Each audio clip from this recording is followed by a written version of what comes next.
Hey hunters! Welcome back to the only HXH audiobook cult on YouTube, triumphant face emoji. Today we're diving into the strongest sorcerer who started out as a hunter by cake man does not leave his name. Thought the author name was funny so had to put it. And again. This took me 12 hours of pain to translate this. So, maybe like for my suffering. As always, check the description for the original author and fanfic. And check the community tab too, we're not bots, we actually post stuff there sometimes. If you enjoy the audiobooks, a like helps a lot. And of course, hit that sub button if you haven't already and officially become a hunter. Alright, that's enough from me. Let's dive in. Peace. Love y'all, headphone emoji, blue heart emoji. Chapter 1. On the sea at night. A wooden boat headed toward Dory Island, crashing through terrifying waves. Seawater sloshed into the hull, and passengers retched on the floor. As the ship heaved violently, the air mixed into a stench fouler than durian stewed with stinky tofu. Wu Tiaoyu, already green in the corner, looked even paler. What a hellish place. The complaint came from a young boy with snow-white hair, about 12 years old, and pale blue eyes veiled by a white mist. Surveying the scattered passengers, and the misty white aura emanating from them, Yu, inwardly disgruntled, calmly assessed the situation. He had traveled through time once more. 12 years prior, a dump truck had sent his soul into the parallel world of Jujutsu Kaisen, where he was reborn into the Gojo family, one of the 3 great sorcerer clans. There, he was named Gojo-yu. It was a deadly world, rife with inexplicable supernatural phenomena. The upside, he'd met Gojo Satoru, the strongest sorcerer of the original timeline. He'd inherited identical abilities, the unlimited technique and 6 eyes, an ocular power that perceives the essence of Nen. After hundreds of years of Nen mastery in his lineage, Yu's Nen surpassed all predecessors. With time to grow, he was destined to claim supreme prowess. What an auspicious beginning, certainly worth popping champagne. But now, after another time jump years later, he opened his eyes to a cramped cabin. His senses, sight, smell, hearing, all assaulted him, like heaven and hell colliding.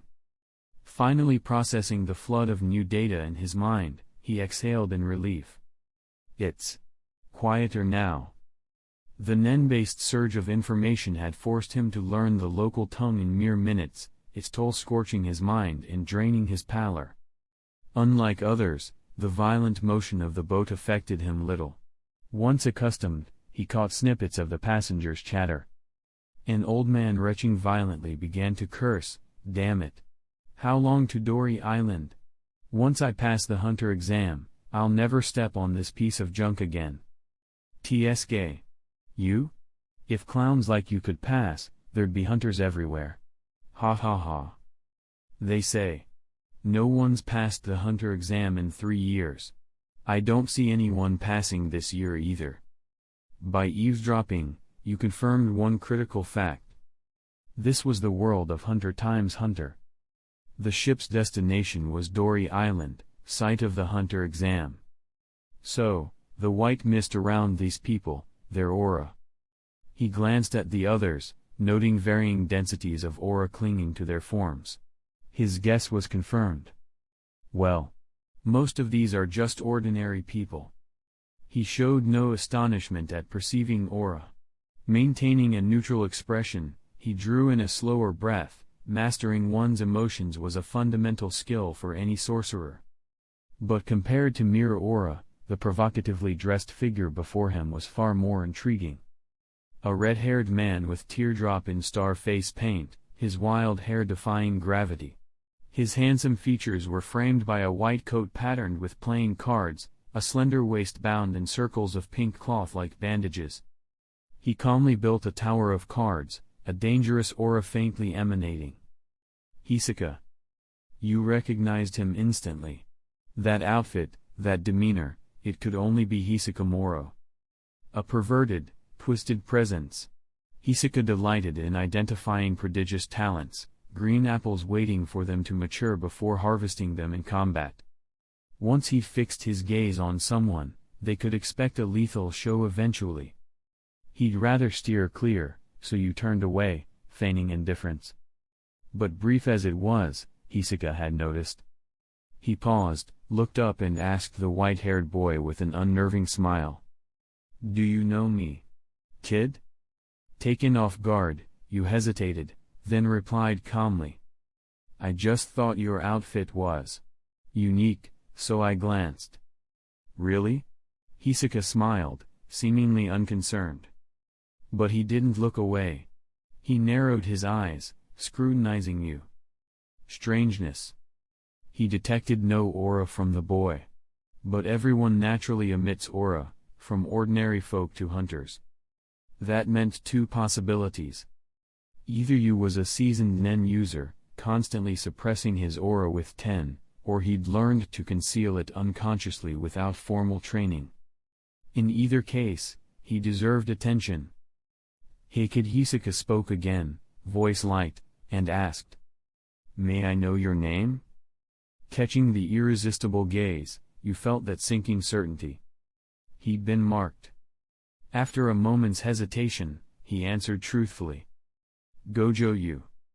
He enunciated clearly, surname first. "A strange name." Hisoka chuckled, continuing his card tower casually. "I'm a magician, Hisoka. Teach me." Knowing the name, you uttered a neutral hum, and fell silent. He stared at crude circles on the wooden deck, retorting silently. "Your name's weirder." Then he felt unfamiliar energy stirring within, something unusual. He looked at his palm. "Is this Nen?" A misty white aura seeped from his fingertips, clinging to his skin, gradually enveloping him. You realized in awe and confusion. "My body is beginning to adapt to this world." Chapter 2. You looked at the new Nen enveloping his palm. "I understand." This Nen had suddenly manifested within him, its essence identical to the huge amount of information that had flooded his brain during his most recent time travel. These were all gifts brought by transmigration itself. Perhaps they were his version of a cheat code as a time traveler. But since it only triggered with time travel, it felt a bit limited. Now, you could feel changes within his body, not merely the birth of Nen, but a fundamental restructuring of his physical form. It was as if his body were being forced to evolve in order to adapt to this world's laws and respond to the stimuli of transmigration. He now generated and expelled energy naturally, just like native inhabitants of this world. In other words, you was becoming a true part of this reality, bound by its rules. I could only see it earlier, but now I can roughly feel the presence of Nen. You closed his eyes and focused, guessing that some of his aura nodes, or tenketsu, had opened due to the sudden surge of Nen. This allowed him to faintly sense Nen's presence and begin to manipulate the aura surrounding his body. It's not very precise, but it feels similar to how I control cursed energy. And actually, it's easier than I expected. You attempted to gather the cursed energy in his body at his fingertips. The black cursed energy and the white Nen interwove without conflict. In fact, they were surprisingly compatible, merging like black liquid shrouded in mist, with no abnormal feedback. Seeing this, you felt a bit more reassured. Good. The emergence of Nen didn't disrupt my control over cursed energy.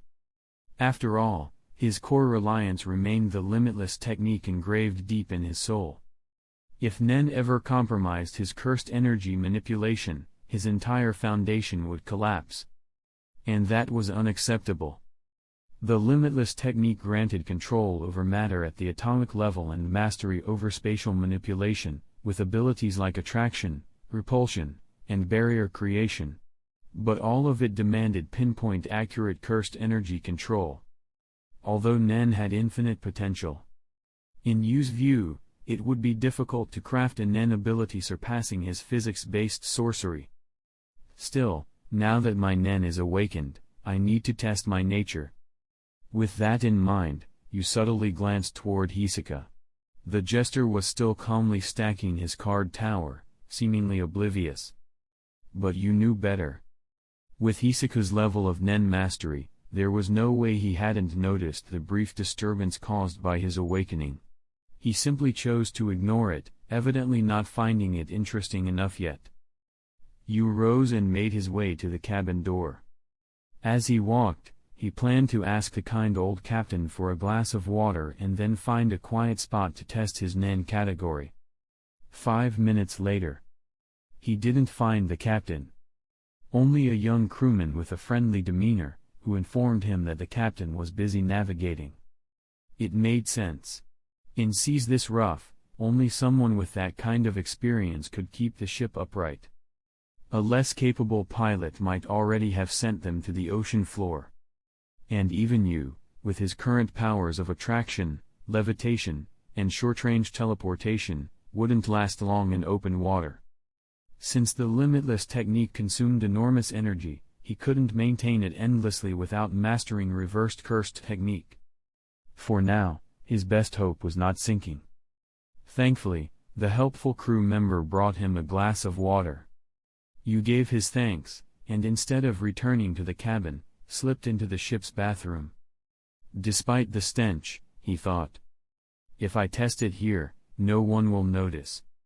He set the cup on the toilet lid, pulled a thread from his sleeve, and carefully placed it in the water. Water divination. The most common method for determining one's Nen category. Pour water into a glass and float a leaf on it. Then channel your Nen into the water, and observe.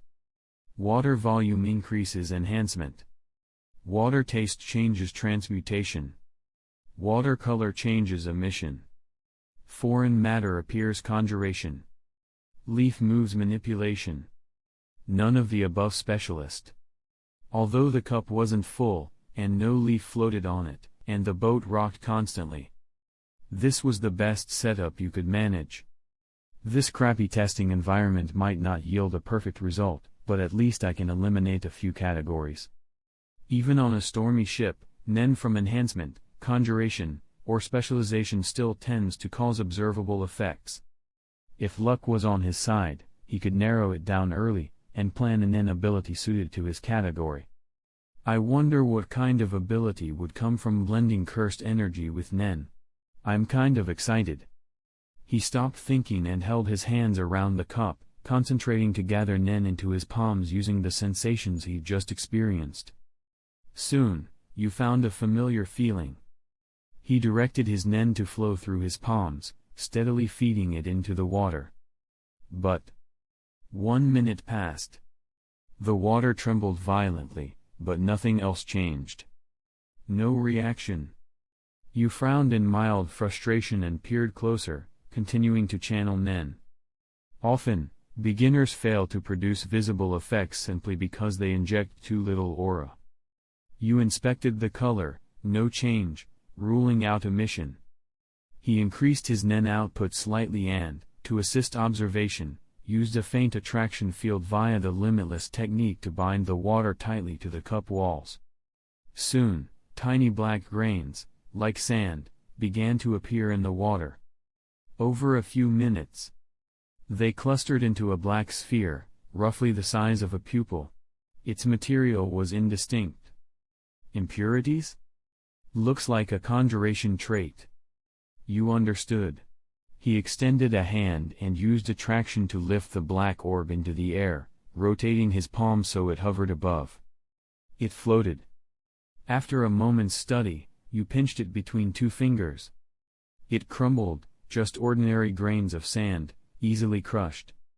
Looks like I'm conjuration type. Relief softened his face. Usually, it's specialists who develop abilities tied to rules. But conjurers have created powers even stranger than many specialists, like Nov's 4D mansion and Kite's crazy slots. A category with an incredibly high ceiling. Having confirmed his category, his next step was to design a Nen ability aligned with it.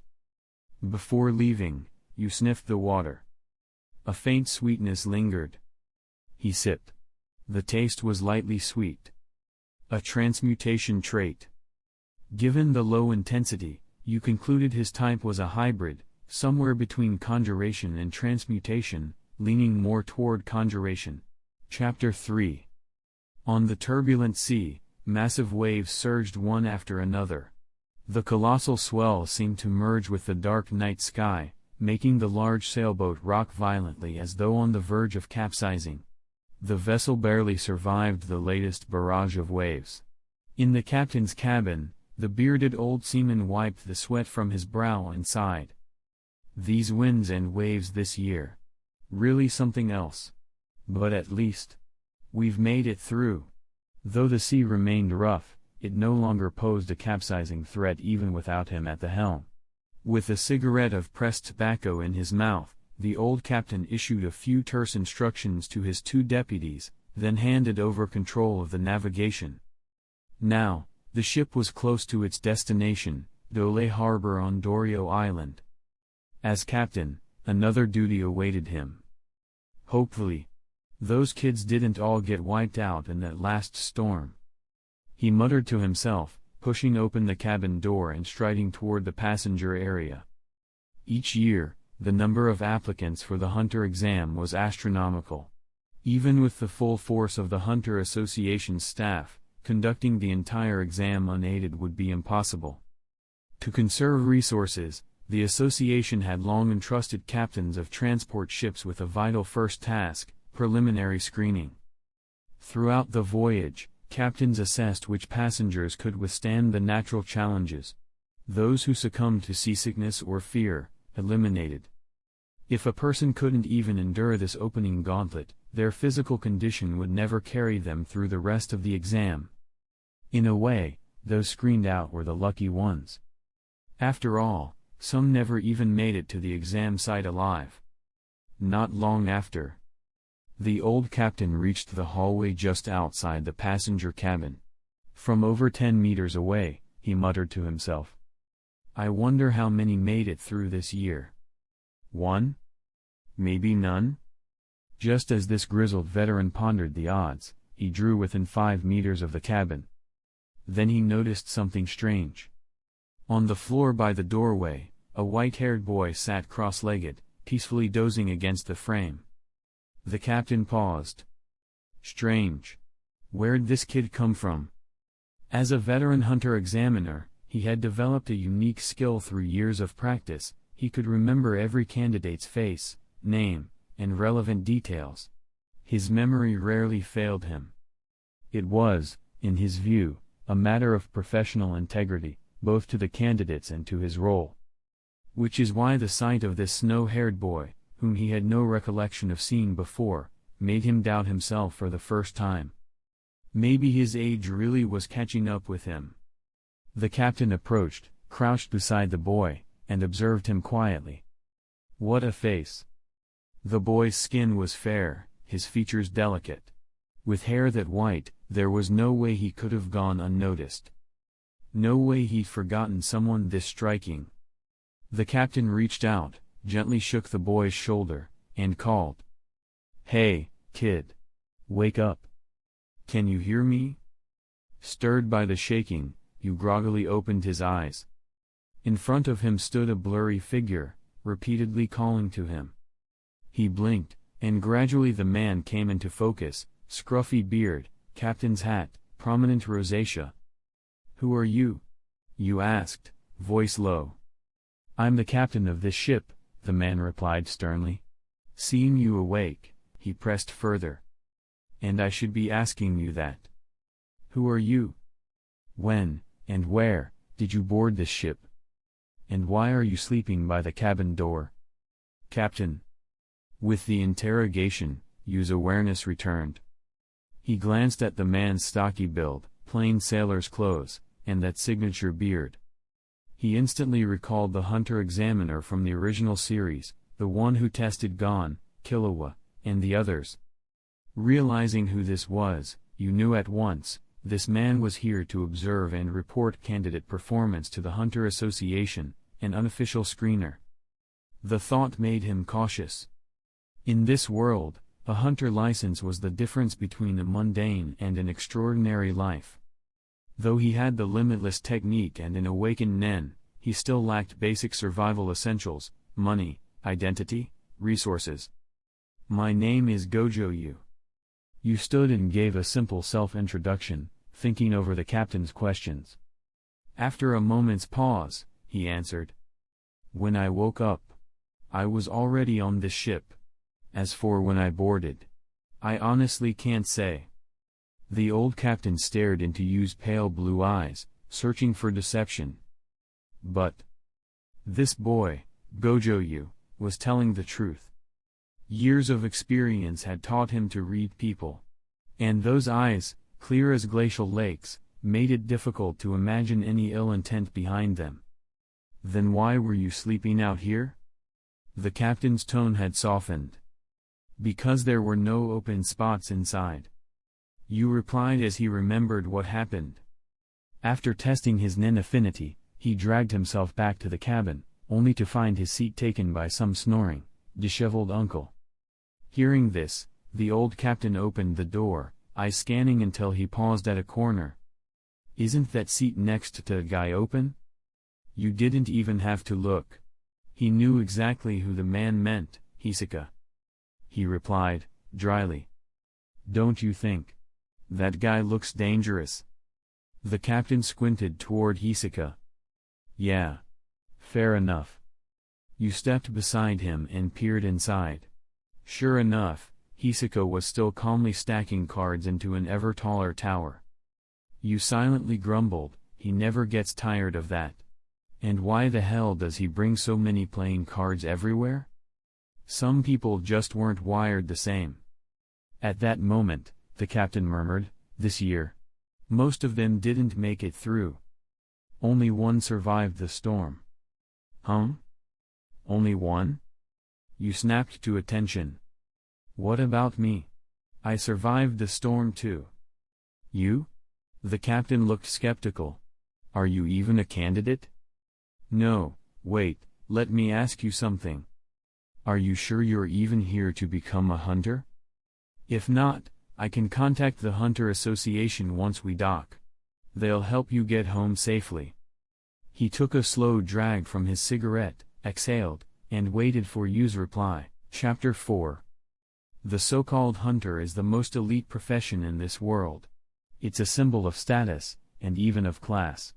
Becoming a hunter doesn't just mean earning more than almost any other profession, it means enjoying benefits in nearly every country and region, and free access to nearly all public facilities. You're also allowed into restricted areas and can access confidential information unavailable on the open market. Even pawning a hunter license can earn more money than an ordinary person could spend in 8 lifetimes. With such a lure, it's no wonder that every year, countless overconfident individuals flock to take the exam. Now, the boy in front of him, Yu, whether it was because of his youth, or his striking looks. Truthfully, the old captain didn't want to see him die needlessly, unprepared. As an examiner, he knew better than anyone how brutal the hunter exam could be. The captain's question struck a chord in Yu. He lowered his head slightly, eyes lost in the cigarette smoke curling before him. To be honest, this was the first time he'd seriously asked himself the question since arriving in this world. "Do I want to be a hunter?" You repeated the thought silently, and without hesitation, felt the answer was yes. Hunters were highly paid, respected, and privileged. Even just owning a license guaranteed luxury. You could stay home and still have money rolling in. Who would say no to that? But why do I want to be a hunter? That, you had never really thought about. For food? Treasure? To uncover ancient secrets? Every hunter had their own drive, some goal or passion. Even Gon, naive and cheerful, was unwavering in his resolve to find his father. He was a hunter with purpose. As a time traveler, you didn't have lofty ambitions or unresolved regrets in this world. But if he really thought about it, maybe there was one thing. Everyone who truly loved Hunter x Hunter must have felt it at some point. The fear that they might never live to see Togashi finish the Dark Continent arc. That thought cleared the fog from Yu's eyes. He looked up and asked the captain. "What year is it right now?" "Huh? Why ask that out of nowhere?" The captain looked puzzled but answered after a moment. 1995. Upon hearing that, Yu fell silent. He searched his memory and determined that Gon, Killua, and the others wouldn't register for the Hunter exam until 1999. 4 years from now. So that means there are only 5 years left until the Chimera Ant Crisis in NGL. After that, humanity will begin exploring the Dark Continent. And that's when the Dark Continent arc officially begins. That realization made you a bit gloomy. Great as his dreams were, the reality was cruel. If he wanted to be involved in the Dark Continent expedition, he was nowhere near strong enough right now. He understood that clearly. At present, I can maintain the lowest level of the limitless technique for up to 12 hours per day. But in high-stress combat, that duration drops. If he ever reached critical overuse, his brain could fail. If he faced someone like Netero or even the Ant King going all out, he suspected his techniques wouldn't last even 10 minutes. As for opponents on Hisoka's level, though you could survive short-term encounters using the immense defensive power of the limitless technique, defeating someone like that was another matter. Until he mastered the reverse technique, Yu's best attacks were Cursed Technique, Lapse, Blue, a force of attraction strong enough to tear through walls, but with slow speed, and a Cursed Energy Enhanced Punch. Put simply, you had high defense, but weak offense. If a powerhouse like Uvogin, who could create a 100-meter crater with a punch, was considered second tier, then you figured he was near the bottom of tier 3. Maybe on par with early-stage Killua. That kind of power would be suicide on the Dark Continent, where horrifying creatures abound. Also, studying the technique alone isn't enough. Nen abilities can operate on rules that might bypass my barriers. You couldn't help but think of Nav and his Nen ability, 4D Mansion, which could cut through space itself. A ridiculously broken ability. So, to protect himself against such powers, you knew his own Nen training couldn't be neglected. He needed to learn reversal, develop more offensive options within the limitless technique, and refine his Nen proficiency. He had 5 years to grow stronger, build his foundation, and prepare. As his thoughts deepened, Yu sighed quietly. Why? So, kid, are you giving up? The old captain, having waited in silence, noticed Yu's troubled expression and assumed he was backing out. When the boy didn't reply, he stepped closer, gently patted Yu's shoulder, and said with understanding, "Don't be discouraged, kid. Even though we just met, I can see it in your eyes, you've got a stronger will than most. Keep believing in yourself, and a few years from now, I bet you'll become a hunter." Sensing the sincerity in the captain's voice, Yu smiled and let the doubt fade from his face. "You're right, Captain. I'm not the type to give up so easily." "Yeah." The captain nodded, satisfied that his pep talk had worked. "So, you'll give it another shot next year?" "No." Yu shook his head, smiled confidently, and said, "This year. I'll become a hunter this year." Question mark. The captain froze, speechless. He could only stare as Yu declared. "And I won't stop there. I'll strive to become the strongest hunter, to go where no one's gone before. Getting a license is just step 1. So, thank you, for helping me see that." The captain looked at him seriously and asked, "Are you sure? You thought this through?" "Yeah." Seeing Yu's unwavering gaze, the captain said nothing more. He didn't dismiss the boy's words as arrogant. Because those eyes reminded him of a kid he'd met years ago, Jing freaks. Also a teenager. Also clear-eyed, confident, and fearless.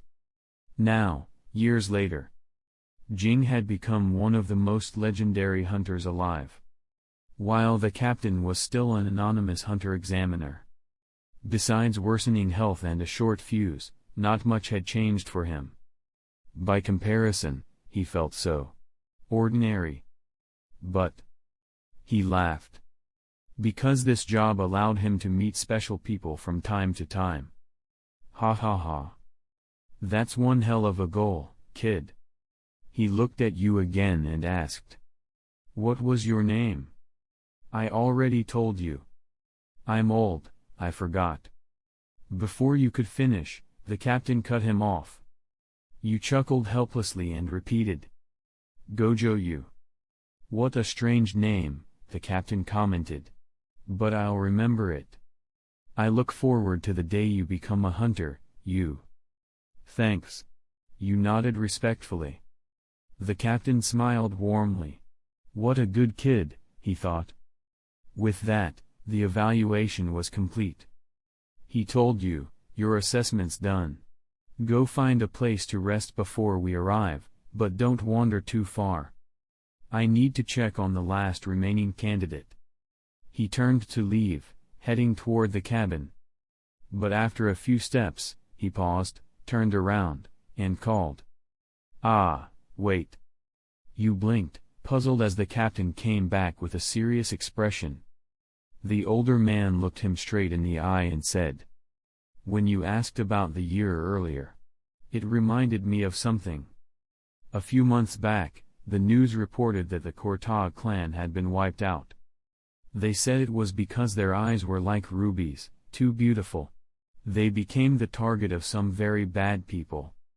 At this, you frowned, understanding what the captain meant. "You've got beautiful eyes, you." "I've never seen the scarlet eyes of the Korta clan myself, but I've lived a long time. And these are the most beautiful eyes I've ever seen." The captain's words were full of admiration, but his face turned somber. "But because they're so beautiful, you should be careful. That's just my advice." After a final glance, he turned and walked away. Chapter 5. This uncle is quite humane. You watched the old captain step into the cabin with a smile. He knew the next one to be examined would be Hisoka, but since that had nothing to do with him, he had no intention of staying. You turned and walked down the corridor to the deck, already slick with seawater. By now, the sky was gradually brightening. A cool sea breeze blew against his face as he looked out and saw a black silhouette of an island slowly approaching on the horizon. That must be their destination, Gojo Island. Leaning over the bow's railing, you noticed the nen around him had grown denser, and he began forming theories. Maybe it was because he had gotten a good night's rest and his body had recovered, allowing his aura to stabilize.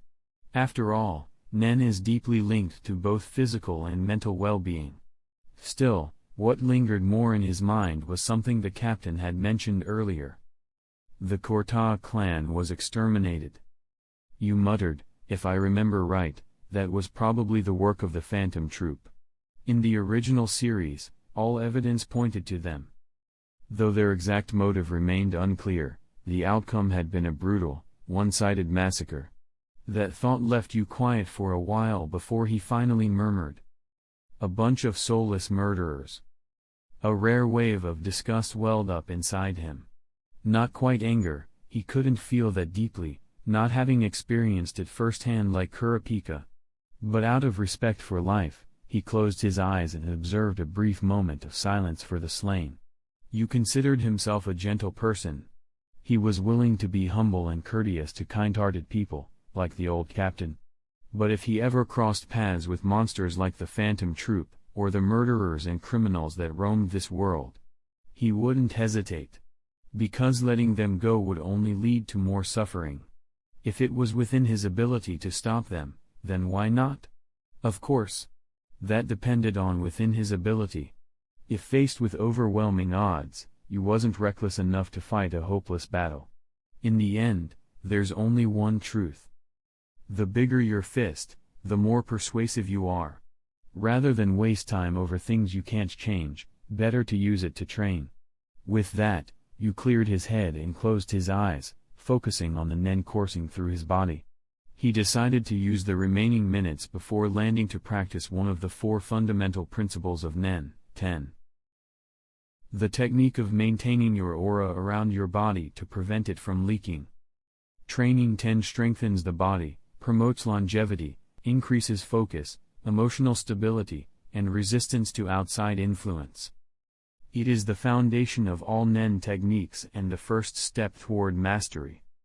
Whether a person's aura leaks or remains sealed is a basic test to distinguish nen users from non-users. But it's also very easy to make mistakes.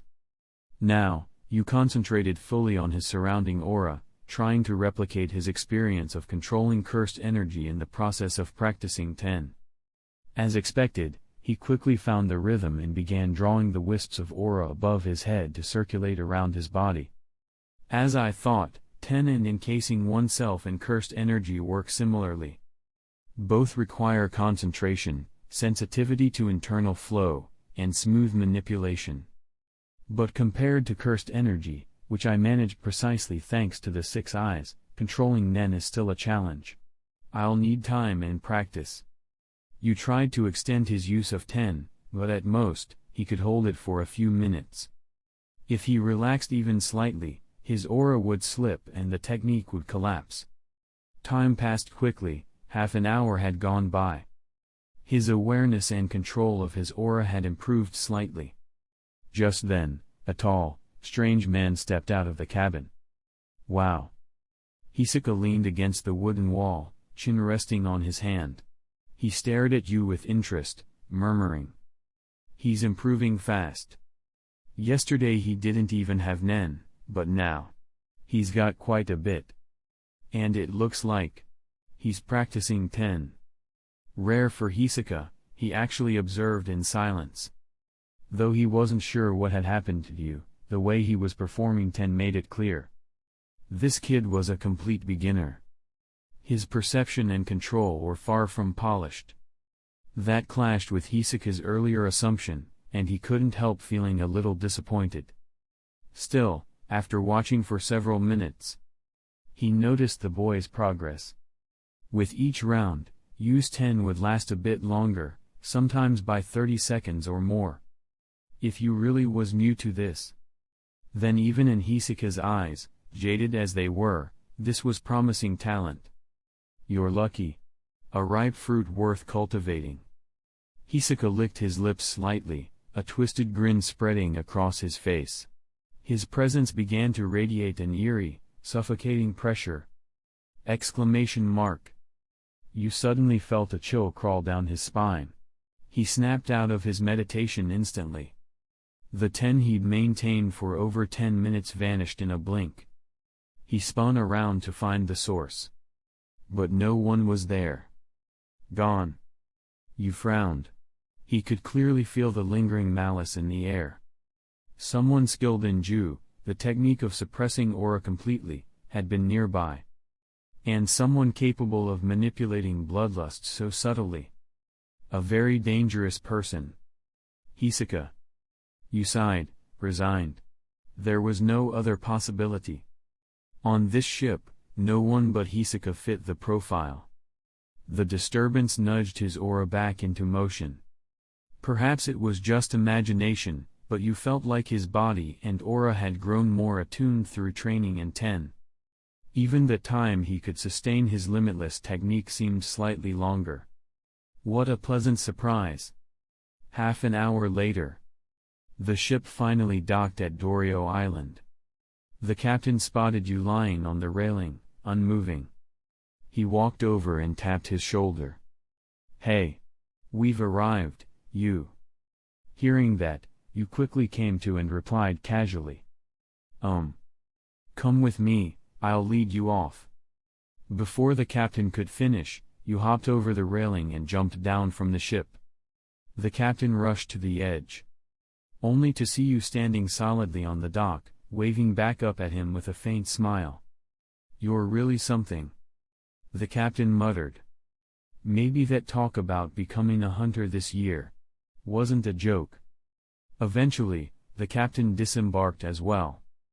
And when he looked at the calm-faced boy before him, all his earlier doubts had vanished. Surprised?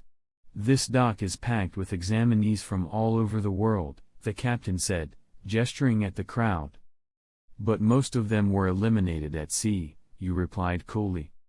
Hearing that, the captain chuckled, ha, sharp kid. So then, did I pass? You asked. The captain nodded. Just like you said, on my ship, only you and that guy Hisoka made it. The rest? Even if they find the exam location later, they won't be allowed to take it. He shifted his gaze from the crowd back to you. By the way, I checked your file more carefully. You were registered as one of my candidates. I must have just forgotten. That was my mistake. As an apology, I'll give you a tip. The captain pointed to a cedar tree on a mountain far away. See that tree? You nodded. Yeah, I see it. Head in that direction. That's the shortcut to the hunter exam venue. If you got it, move. The exam's already begun. With that, he turned to leave. You looked at the tree, then at the departing figure, and waved, shouting. Thank you, Captain. Take care. Take care of yourself, too, the captain replied over his shoulder without turning, raising one hand in farewell. A few minutes later, he returned to the ship. During his break, he stood on the deck watching the sea of candidates. Even from afar, Yu's white hair stood out. But then, something struck him. Wait. Isn't that kid's running speed a little too fast? Chapter 6. On the main street near the port of Dorio Island. You walked quickly through the dense crowd, eyes closed, relying on the six eyes to perceive the surrounding aura.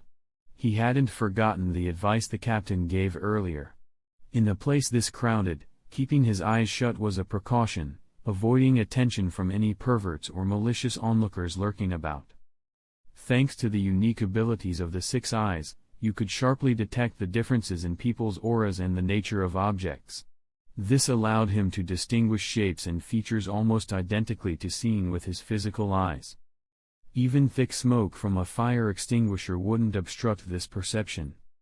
Now, you lifted his head slightly toward the cedar tree atop the distant mountain and fell into thought. Although the information the captain gave matched what Gon and the others received during their exam, you had no reason to doubt his sincerity. Maybe those two monsters living atop the mountain are the regular proctors for the hunter exam. You speculated. It was also possible that, since this wasn't a formal national exam, the difficulty was intentionally moderate. Every year, the exam's location and hints might change, but the proctors remained consistent, just like the captain responsible for transporting candidates. But the benefits of 10 are more than I expected.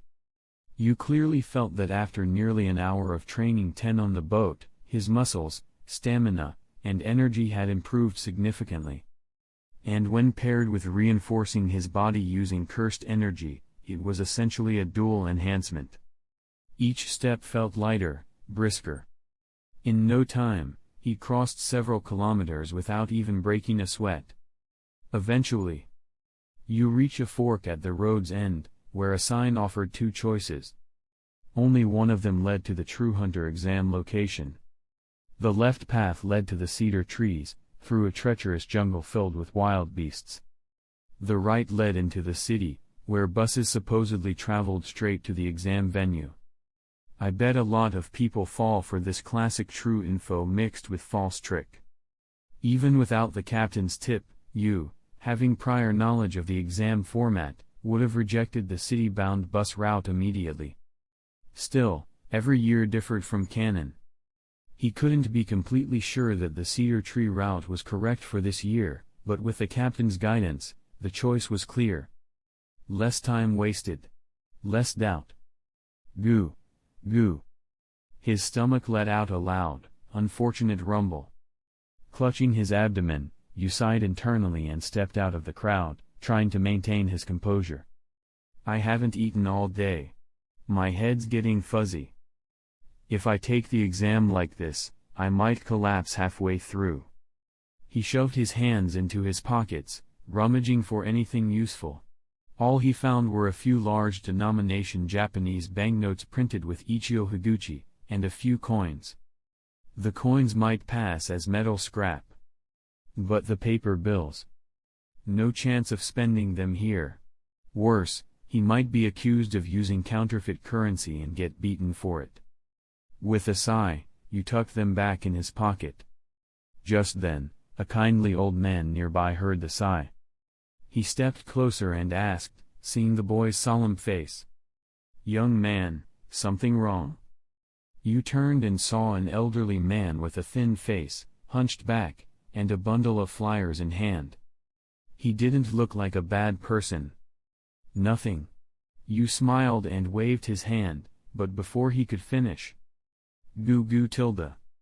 His stomach interrupted him.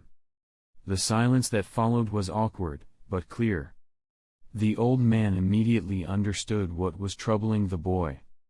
Noticing Yu's closed eyes, he assumed the young man was blind, and his sympathy deepened. Poor kid. He pulled out a flyer and placed it into Yu's hand. "My name's Maldo. My wife and I run a small noodle shop. If you don't mind, we're hiring. Take this flyer, you can help out in exchange for a meal." "Thank you," you said sincerely, taking the flyer. "But actually, I'm here for the Hunter exam, not looking for work." "Hunter?" Maldo was surprised. "But you're so young." "Don't let that fool you. I'm stronger than I look." You rolled up his sleeves, clenched his fist, and added, "Check this out." Maldo looked. Indeed, beneath Yu's fair skin, lean muscle was clearly defined.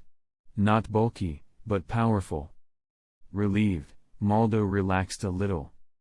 As a local of Dorio Island, he saw all kinds of candidates each year. Not just kids, sometimes even notorious criminals and serial killers stopped by his restaurant. By comparison, this white-haired boy wasn't all that shocking. "Well, that's a shame. Since you're an examinee, I can't hire you," Maldo said regretfully. After a pause, he added, "But you must be hungry. If you're okay with it, come to the shop and have a bowl of noodles. It's nearby. A quick meal won't delay your exam." Still concerned about having no money, you shook his head. "Sorry. I can't pay. Just wash a few dishes. Or pay me back once you pass the exam." After thinking it over, you nodded. "Thanks." 10 minutes later, you followed Maldo through several back alleys to a modest, quiet noodle shop. The counters and floors were spotless. A faded wooden sign listed the menu. But the shop was empty. The wife Maldo had mentioned was nowhere to be seen. You glanced calmly toward the kitchen where Maldo began preparing food. He didn't say anything. Soon, Maldo emerged carrying a steaming bowl of noodles. "This is our house special. Dig in." The aroma hit you, and he couldn't help but smile. "Smells amazing." He grabbed the chopsticks and began devouring the food ravenously. Watching, Maldo smiled with real warmth. But just a few minutes later, you suddenly put down his chopsticks and stood up, eyes serious, turning toward the door. "What's wrong?" Maldo looked confused. "Someone's coming," you said quietly. "A group. Their auras feel hostile." Moments later, 4 or 5 large men in black suits, armed with crowbars and ugly expressions, stormed into the restaurant. The leader, a man with a crew cut, stepped forward and sneered. "Old man. You're finally back. Thought you'd skipped out on us. What do you want now? You were already here this morning." Maldo walked out, standing in front of you. "There?" you asked softly. "Don't worry. This has nothing to do with you," Maldo whispered. Just then, the crooked man spotted you. He leaned forward, lifted his sunglasses, and eyed the pale-skinned boy. TSK. Pretty face. He looked back at Maldo with a smirk. What's this? Planning to sell him to pay your debts? Too bad, disabled kids don't fetch much these days. He's just a guest, Maldo snapped. Guest, huh? The man scoffed. Not your grandson? Face it, old man. You're broke because of that sick wife of yours. What the hell are you trying to say? Maldo clenched his fists. The man's smile faded. Sell the shop.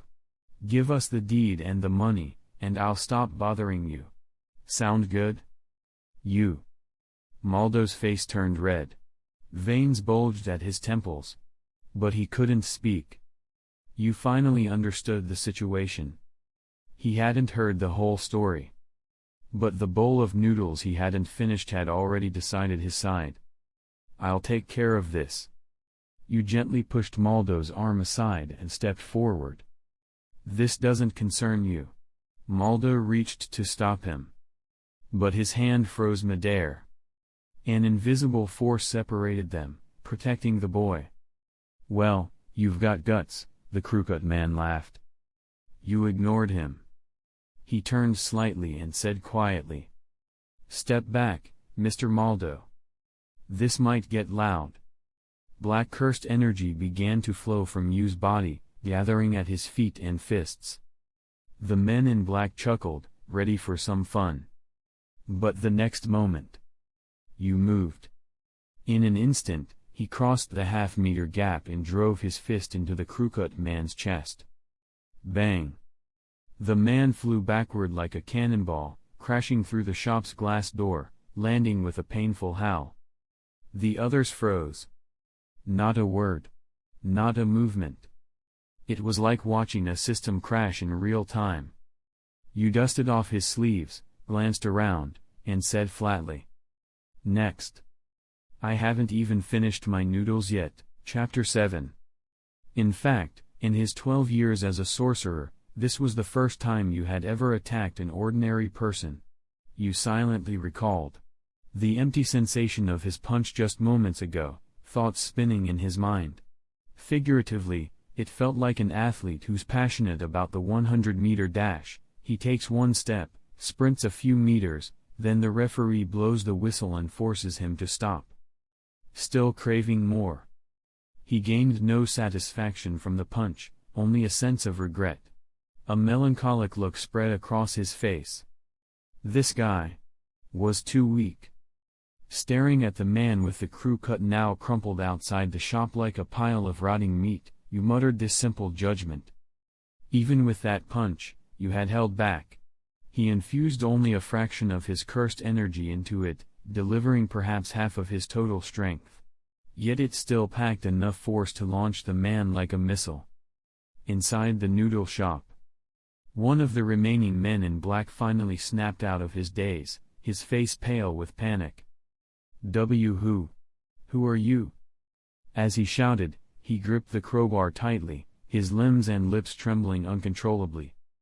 After what they'd just witnessed, any fool could see. This was no ordinary boy. Martial artist? Psychic? Superhuman? Demon in human skin? Whatever he wasn't someone average thugs could handle. Silently, Yu retracted the cursed energy from his fists and feet, calming the dispersed aura surrounding him. At present, he still couldn't maintain 10 while simultaneously channeling cursed energy. The more he focused on one, the more the other would weaken. The same was true in reverse.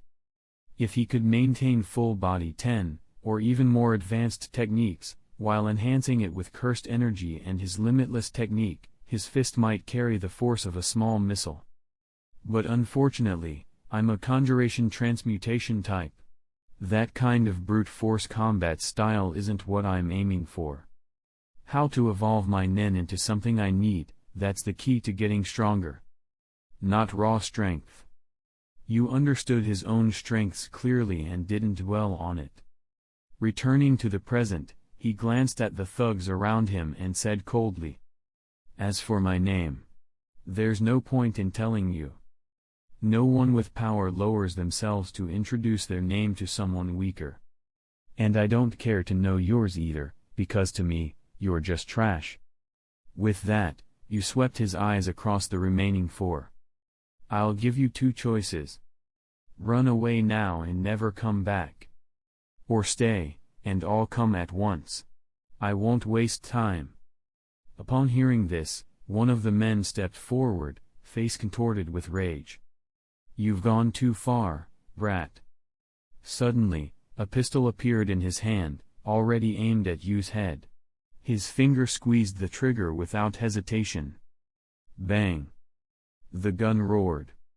A copper bullet, encased in flame, streaked toward you from just 2 meters away. It all happened in an instant, faster than anyone could react. But then, something unexpected occurred. The bullet slowed, its flame dying, its speed reduced to a crawl, like it had entered invisible molasses. It froze about 10 centimeters from Yu's temple. Everyone could clearly see it, floating midair. Then, Yu raised his hand and calmly pinched the bullet between his fingertips. Finally, the bystanders realized. Time hadn't slowed. The bullet had stopped. How did you do that?" The gunman's arrogance crumbled, replaced by pure terror. "You ever hear of Achilles and the tortoise?" Yu smiled faintly. "If you keep cutting the distance in half, you'll never reach the target." This was one of the effects of infinity, a barrier technique derived from his limitless cursed technique. By casting it over himself, anything approaching him would slow exponentially as it neared, until it practically ceased moving altogether. But while others couldn't touch him, you could still touch them. A brutal advantage. He focused cursed energy into the bullet between his fingers. With a soft crack, the bullet crumpled like tin foil. He dropped the mangled metal to the floor. "Monster." That word slipped out from the gunman's trembling mouth. His knees buckled, the gun falling from his twitching fingers with a loud clack. Yu was technically the victim here. But looking at their expressions, fearful, innocent, wide-eyed, it was like he was the villain. "All I did was catch a bullet." He glanced coldly at the retreating man, then stepped forward and picked up the fallen pistol. He twisted it, bending the barrel into a knot. His gaze swept across the others. "You're still here? Should I come over?" His cold voice was like a judge's verdict. The tension snapped. The remaining men turned and bolted as if their lives depended on it, practically trampling each other as they fled. They even forgot the man with the crew cut lying half dead near the door.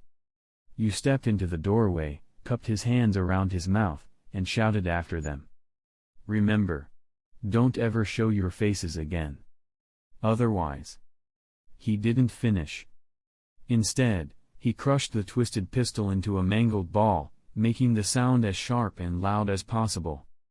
Letting their imaginations do the rest. Back inside the shop, Yu glanced at Maldo, who was still in shock. "Sorry about the door," he said. "I'll pay you back, just give me a few days." Somewhere during all that, Yu had opened his eyes. Now, his pale blue gaze met the old man's directly. Recovering slightly, Maldo murmured, "So, you're not blind." Honestly, after everything he'd just seen, Maldo couldn't deny he was a bit afraid. But when he thought about how this boy had stood up for him, and how calm he seemed even now, the fear faded somewhat. He looked like he wanted to say something, but the words stuck in his throat. Maybe he wanted to ask who Yu really was. But in the end, he let it go. Some things were better left unknown. Instead, Maldo smiled and said, "Your noodles are cold. I'll make you a fresh bowl." He turned toward the kitchen. Yu gently stopped him. "Wait, before that. Who were those guys?" Maldo was quiet for a moment. Mafia, he said. Though honestly, they're more like thugs. They do the dirty work for the real players: extortion, debt collection. Human trafficking? You asked, recalling what they'd implied earlier. Yes, Maldo nodded. Every year, they find homeless people no one will miss, or sell off those who can't repay debts. Sometimes even their organs. I borrowed money from them years ago to treat my wife. But with this old body, I don't have much left they can squeeze out of me. This noodle shop is the only thing they still want. He looked at you. But after today, I doubt they'll be back anytime soon. They hold grudges though. They might come after you next. So once you finish your noodles, leave town quickly. He turned again toward the kitchen, tossing back a final remark. I've got a few valuables stored away. Wait here a moment. Chapter 8. Farewell to the kind Mr. Maldo. Yu's outfit had been upgraded. A sturdy black mountaineering backpack for exploration, a compass, a standard short blade, 2 flints, and more.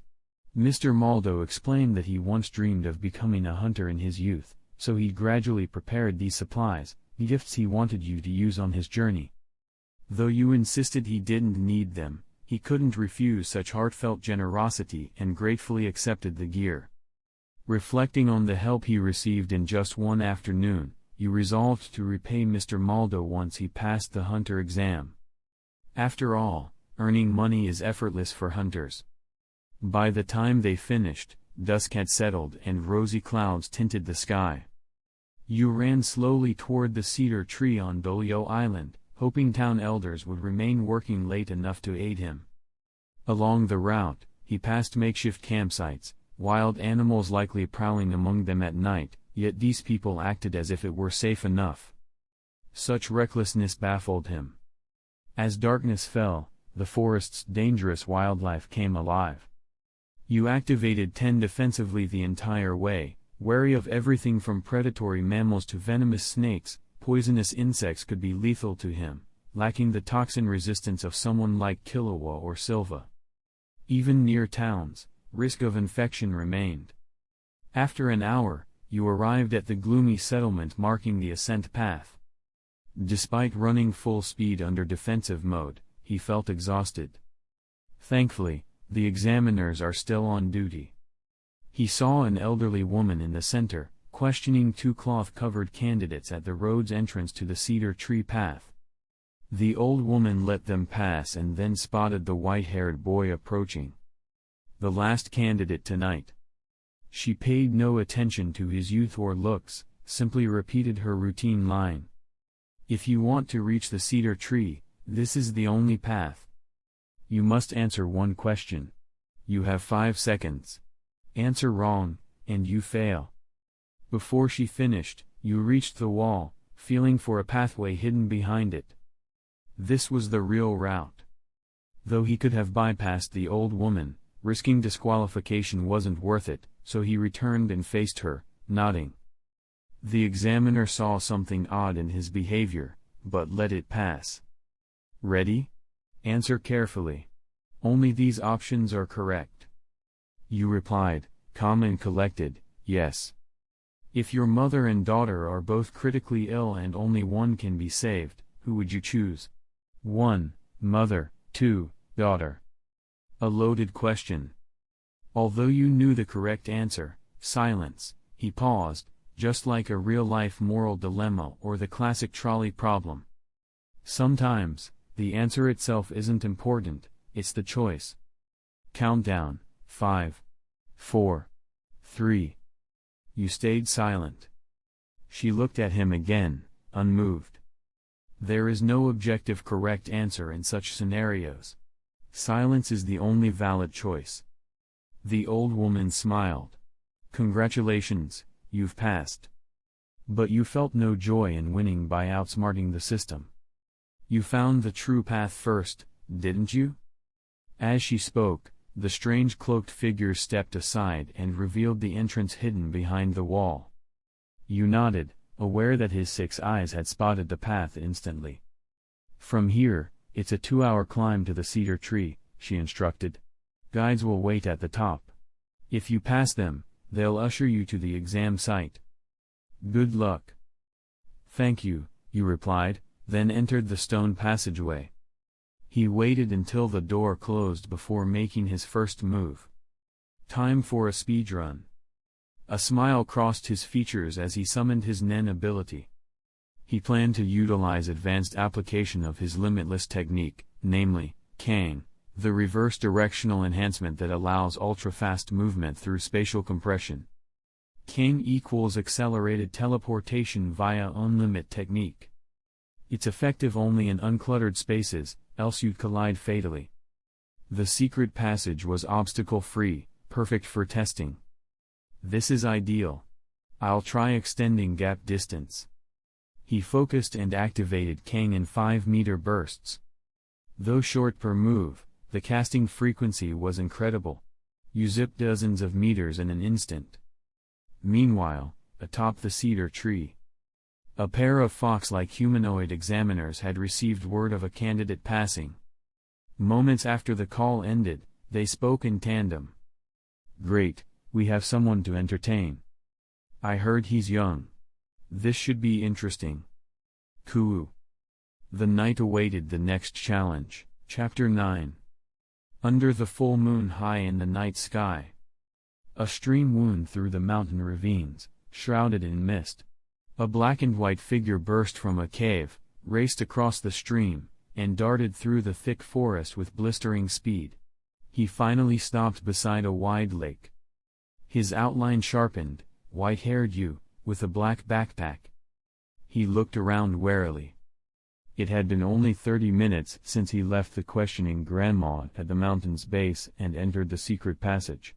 Much faster than the 2-hour estimate she gave. He teleported through most of the passage, faster, but much more taxing on his brain and the 6 eyes. Before him lay the wide lake.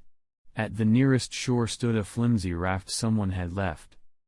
If he wanted to cross to the cabin beneath the fir trees, rowing seemed his only option. Under the water, he could see, without even using aura perception, several massive dark shapes lurking along the raft's path. Yet you felt no panic. He spotted a 1-meter-tall rock on the shore, leapt onto it, and sat cross-legged. Closing his eyes, he began recovering. Earlier, constant teleporting kept my brain and 6 eyes on full alert. Now I need to cross the lake quickly, but if I'm drained, a monster might grab me mid-lake. Better to rest a bit and push off through the air. But only if my brain is ready, otherwise the teleport might fail. That'd be even more dangerous. He cleared his mind. Even with his eyes closed, he could still sense his surroundings. Only with a still mind could he truly rest. As his thoughts quieted, his aura stilled too, like a calm lake. Feeling the flow of Nen, sensing its presence. It was inward cultivation. Although exhausted, his body began to instinctively draw aura inward, entering a state of absoluteness. In this state, breathing becomes nearly imperceptible, aura fully absorbed, helping heal fatigue and sharpen focus. Time passed. When you awoke, 6 hours had slipped away. Dawn crept over the land. He stood, stretched, feeling his body refreshed, limbs alert, muscles supple, senses sharper. Most importantly, his aura perception had improved. He remembered the mental calmness, how exhaustion combined with that meditative state triggered absoluteness. Once I master aura training, I can develop my Nen even further. But first, I must hurry. In the dense woods across the lake, the fox-like examiner couple, who'd been waiting all night, finally began to worry. Honey, do you think he got eaten by a beast? Maybe. If he doesn't reach the cabin in 2 more hours, he's disqualified. These tall, fox-faced humanoids are veteran magical beasts. They can speak human, shift to human form, and have overseen this exam for years. As the couple conversed, a flicker of white darted between the trees. They looked up and saw a streak of white-haired youth, zipped between branches, racing toward the fir tree cabin. He moved so fast the foxes were stunned. Go after him. It has to be that kid. They broke into a chase. Meanwhile, you sensed them gaining ground. You thought. As expected of magical beasts. Even with my cursed energy, they're still catching up. He couldn't teleport amid obstacles, dangerous. Then he recalled something. If I can maintain 10 while channeling cursed energy, I can keep my speed. But that means removing the limitless field protection. The limitless technique demands absolute focus and aura. Turning it off is risky, but if he reached the cabin first, he'd gain advantage. He stopped hesitating and released the infinity barrier, using that mental strength to condense aura around his body while keeping 10 active. The fox couple rejoiced. He's slowing down. Yes, we'll catch him. They saw Yu's pace falter. But he's got stamina. Pity his speed isn't. At that moment, Yu's breathing shifted, speed surged again. Each stride was twice as far, pushing 100 meters ahead in seconds. Oh no, we're being left behind. But, is his aura stronger? Something's off. They slowed to a halt. You noted their drop behind him, but he didn't slow. He built momentum until he nearly touched the cabin. He stopped, exhaling. Phew, nailed it. Relief and excitement flashed across his face. This was more than reaching first place, it was discovering a new ability. He'd successfully maintained 10 plus cursed energy simultaneously. He decided it deserved a proper name. Muttering to himself. 10 plus cursed energy. Let's call it Cursed 10. Chapter 10. About 10 minutes later. At the door of the wooden house beneath the cedar tree. The fox couple arrived, sensing the white-haired boy's aura outside. They exchanged a knowing look. Their silent bond of many years spoke volumes. Instantly, both shifted into human form, ready to pose as guests returning late, planning to enter and assess the situation, then decide how to continue the test. Their concern was mutual, their children might have let slip something in Yu's presence. With care, the fox couple opened the door and stepped inside. Crunch. The middle-aged female fox darted forward, calling hurriedly. Yuko. Shuichi. Are you all right? The house layout was simple. Within moments, she traced the call to Yu, sitting calmly at the breakfast table with the fox's 2 children. Silence hung thick. These two had overseen exams for decades, but this was a first, a candidate dining uninvited. Moreover, he was eating voraciously. Hiccup tilde. You swallowed a final slice of bread and belched loudly. He sipped water, then gratefully acknowledged the hosts. Thank you for breakfast. Just 10 minutes earlier, he'd knocked and explained that he'd been attacked by a monster, had run 10 hours without food, and had no way back, so they'd kindly invited him to eat. Relieved, you took another slice of bread uninterrupted, ignoring the fox couple standing beside him. At last, the foxes recovered composure and resumed their roles. I was so worried about you too. The woman exclaimed, hugging her daughter. Her performance was flawless. After a moment, she turned to you. But who are you? My name is Gojo Yu, he replied, before his host's children could respond. I'm a hunter exam candidate. After a pause, he continued. But, I'm sorry. I know you chased after me for so long, yet I ate all your breakfast. You flushed with embarrassment, his apology sincere yet tinged with awkwardness. The couple exchanged another careful glance, perhaps their children had let something slip. But the kids seemed innocent enough, shaking their heads calmly. Satisfied, the male fox spoke first. Did you eat something strange in the forest and hallucinate? No, you replied. He looked at the two with piercing calm. You're the 2 monsters who chased me, aren't you? Oh? Why do you think that? The male fox asked. You can mimic human appearance precisely, you said, but you slip on internal cues, heartbeat, breathing, they're off. As he spoke, he sensed both Fox's heart rates and breathing quicken. Silence followed. Then the couple burst into laughter. Sweetie, did you really think we were monsters? The woman laughed. So interesting. The man chuckled, gold teeth flashing, you can tell by breathing? Amazing kid. I surrender, the woman sighed. At that, their transformation began, hair sprouted on their faces, bodies shifted and grew, skin and clothing tore and melded with fur, ears extended like rabbit ears. They stood as sleek fox demons, but no longer threatening, rather kind and gentle. You were right, you said, confident. You were the only one in days who guessed my secret. The female fox smiled warmly. Honestly, we were more amazed by your speed and strength than anything else. Your moves were rough and flawed, but you pushed through purely on power, stamina, and reaction speed. You left us behind, that shows endurance beyond ordinary humans. You've passed. Her praise made you blush. You're too kind, he shrugged, though he knew there was more room to grow, like refining cursed hen or exploring advanced nen. The male fox glanced at the clock on the wall. It's late. He turned to you. I'll take you to the exam venue now. After that, becoming a hunter is all on you. You nodded. He paused to thank his hosts. Breakfast was wonderful, thank you for your hospitality. You're welcome. Smiling, you reflected on their kindness, despite their magical lineage, they were well educated and caring. Perhaps we'll meet again someday. He bid farewell to the fox family.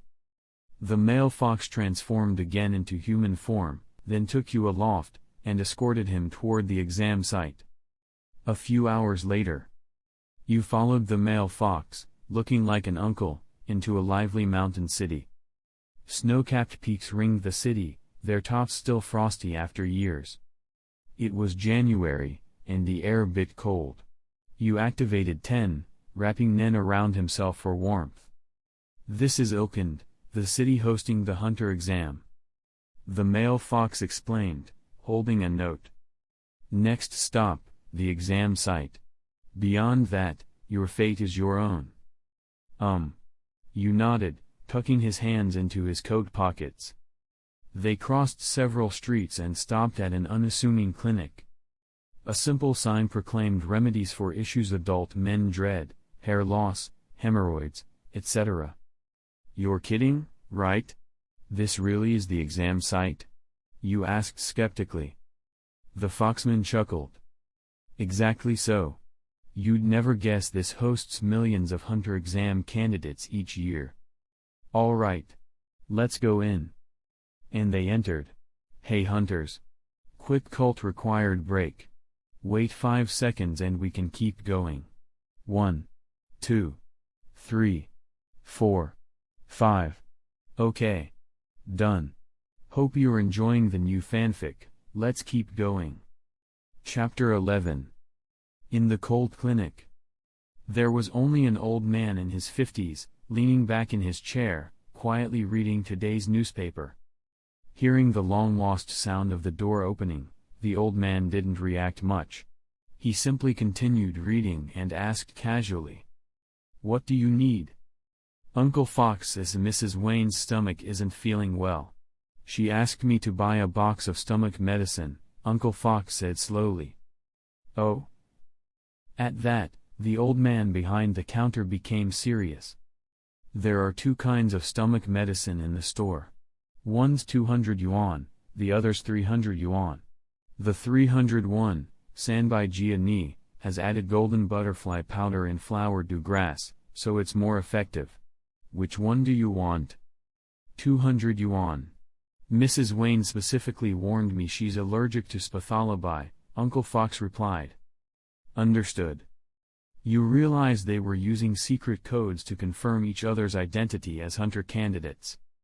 After the exchange, The old man lazily grabbed a green packaged box of stomach medicine from the counter and handed it to Uncle Fox. "Take it and go." Uncle Fox greeted you, who had been waiting, then led you out of the shop and down the street. "Where to next?" you asked. "Deliver it to Mrs. Wayne," Uncle Fox replied, lowering his head to read the address on the box.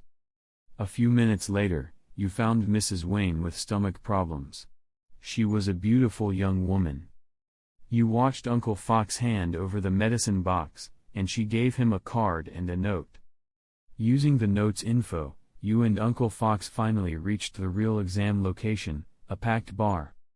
With the card's help, Uncle Fox escorted you into an empty private room. He said, "This is it, the test location. The Hunter exam is a lot more complicated than I'd thought," you muttered. "After all, millions apply every year. Without screening like this, people could easily discover its location," Uncle Fox explained, turning to you. "My job ends here. Whether you pass depends on you now. Good luck." "Thanks." You shook Uncle Fox's hand and he left, closing the door behind him. Crack. As the private room door closed, the whole room shuddered a few times. A mechanism had activated. Then it descended. The room is an elevator. You sat on the sofa and noticed a display on the wall. Its numbers were ticking upward. B1. B2. "I need some disguise before I get there," you remembered the captain's advice, and pulled some bandages from the backpack given by Mr. Maldo, wrapping them over your eyes. Among this crowd of candidates, there are perverts like Hisoka, possibly assassins like Illumi, and maybe organ traffickers. You didn't want to stand out. A ding sounded. One wall slid open horizontally. "We've arrived." You walked out, bandaged eyes revealing a densely packed crowd. Roughly 600 candidates were already there. Many eyes turned toward you. Whispers followed. "A newbie? You look so young. Why are your eyes bandaged? Were you injured? How could a brat like that get here? Male or female?" You ignored them all. Having cultivated your mind, you'd learn to sense others' strength by their auras. Most around you flowed with energy, likely ordinary people, maybe a few disguised Nen users. But few are real Nen users, you thought. Still, their average aura was stronger than normal people's. Scanning the crowd, you noticed some familiar faces from the original story. Candidate No. 73, a thin man in a black suit carrying a briefcase. No. 215, a bulky wrestler, to do. No. 301, martial artist Badoro. And No. 93, the snake user Boara. These were all frequent Hunter exam takers from the canon. Then, No. 16, the rookie killer Tunpa, though his number was high, his aura was surprisingly weak. Clearly, decades of experience had earned him a high ranking. But even all together, they probably can't beat that guy in the corner. Your gaze landed on Hisoka, whom you hadn't seen in a long while. His number plate read 44. He leaned in the corner, playing with a few cards. "My understanding of mind has improved, but why do I feel like this guy is even more dangerous?" Just then, Hisoka noticed you and, with that unnerving smirk, waved at you. Even you had to admit it looked like a greeting. "I don't really know him," you thought. You vaguely remembered exchanging names, but hardly any words. And here Hisoka was, approaching you. Confused, you felt a tap on your shoulder. A short, bean-headed humanoid in a suit handed you a number plate. Number 672. The bean-faced man, Netero's personal secretary, green-skinned, round face, no nose or ears, smiled and politely said, "Please wear your number plate on your chest. If you lose it, your attempt won't count. If you get lost, press the button behind it to signal for help. Press it anytime you want to give up." He left. You pinned the number plate on your chest and surveyed your surroundings. Unlike your past memories, this exam room was cylindrical, black-walled like a pipe, with bright lights. Only a few square overhead lights were on, the rest were dim. Half an hour later, after the last 2 candidates arrived, the venue shook twice.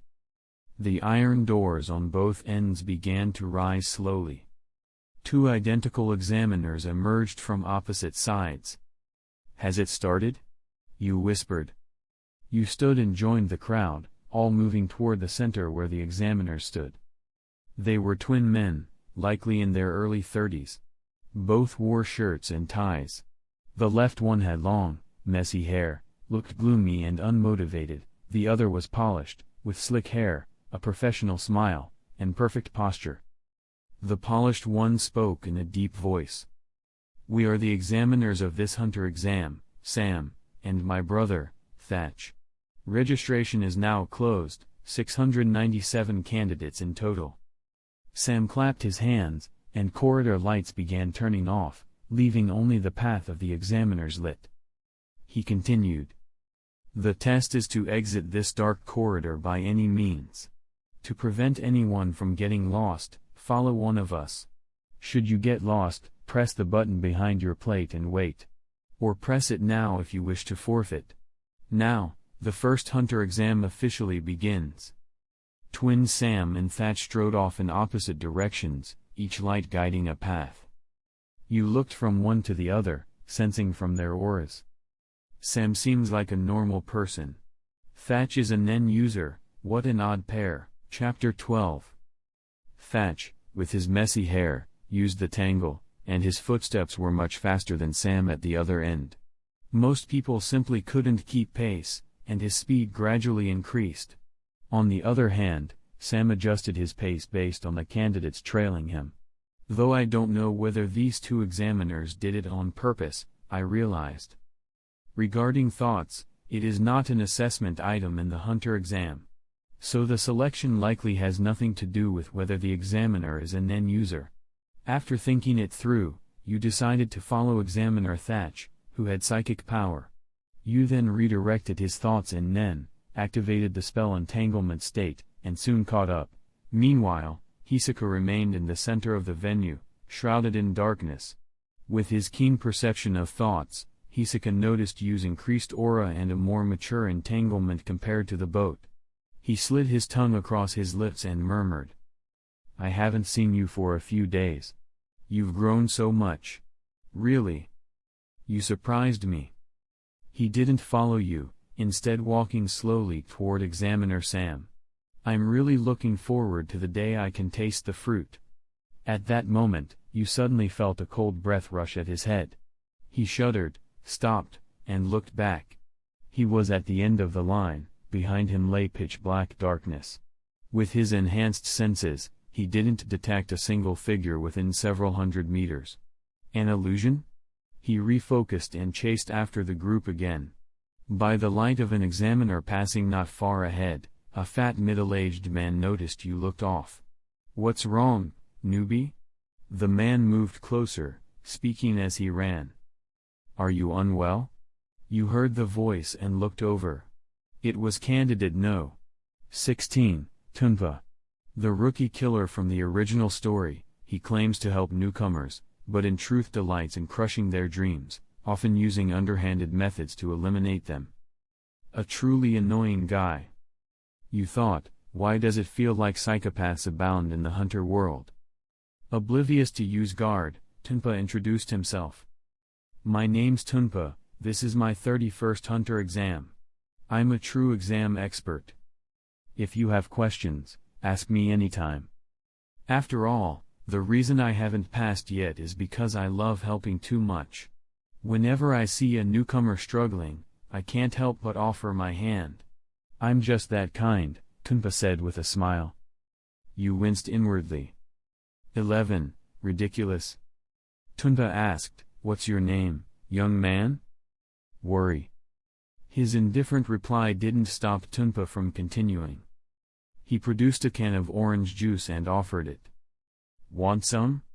During round 1, many collapse from exhaustion.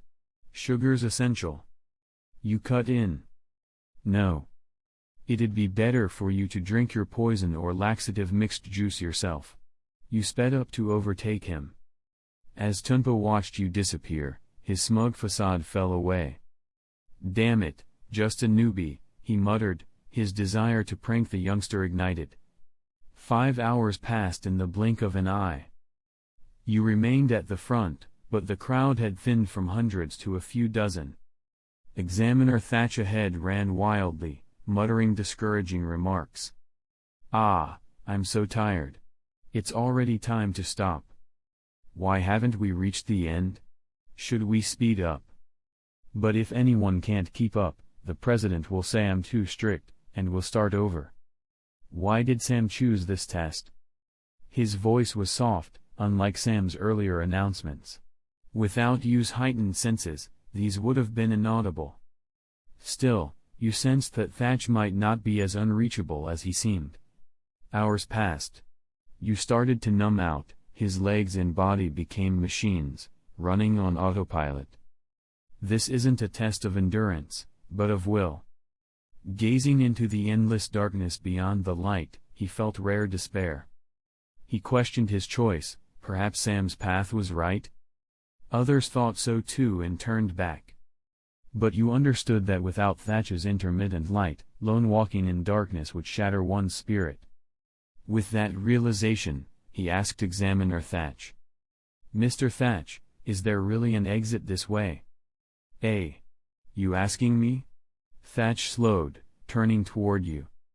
He looked at the white-haired boy a meter behind, ignoring his odd outfit. An answer followed. Maybe. Besides. Don't speak so loudly next time, or I'll fail you. Then he resumed. You felt helpless. But pressed on. With unwavering perseverance, hours passed, and you sensed the exit drawing near. However, darkness still lay ahead. The original exit was completely blocked by heavy debris. Examiner Thatch stopped. Facing the dark pass ahead, he pulled out a cigarette, lit it, and inhaled deeply. We're blocked. Bad luck, Thatch said. You stared at the obstacle-laden entrance. After a moment, he stepped forward and placed a hand on the debris. Coldness bit into his palm.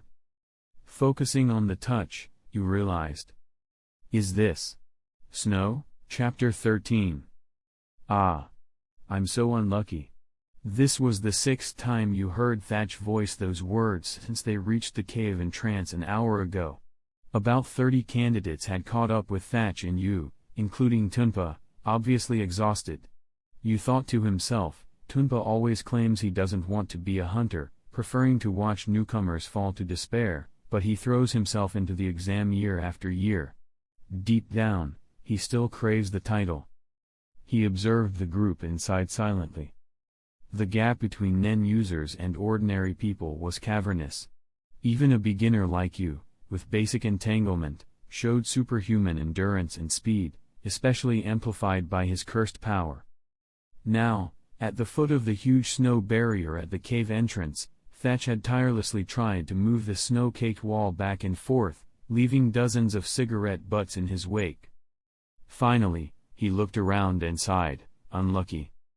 He sat on the ground, slipped out another cigarette, and muttered sadly, "There's nothing I can do. The snow's too thick. Really? Let's just give up." You couldn't help but be speechless.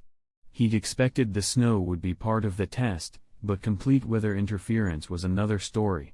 He felt anger rising. Was this how he'd be eliminated?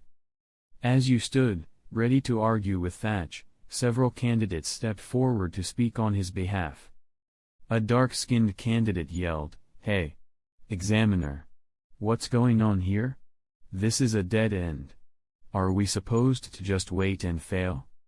Their tension released, those who felt bullied by Thatch's silence now confronted him en masse. Eventually, Thatch, still soft-spoken, offered, "If you head toward Sam's route now, you might make it. This path's no good." The soft volume made them hesitate, but you spoke up, louder, he said you have to change routes now. He nodded to confirm. Thatch agreed. As expected, many responded angrily and surged away, aiming to catch Sam's group before time ran out. So, all the others rushed off, leaving only Thatch and you by the cave entrance. You didn't follow immediately. He sat calmly, meditating and fine-tuning his entanglement to sharpen his sixth senses. In cursed entanglement mode, his eyes became super-sensitive, enough to gauge the snow's thickness and locate its weakest point.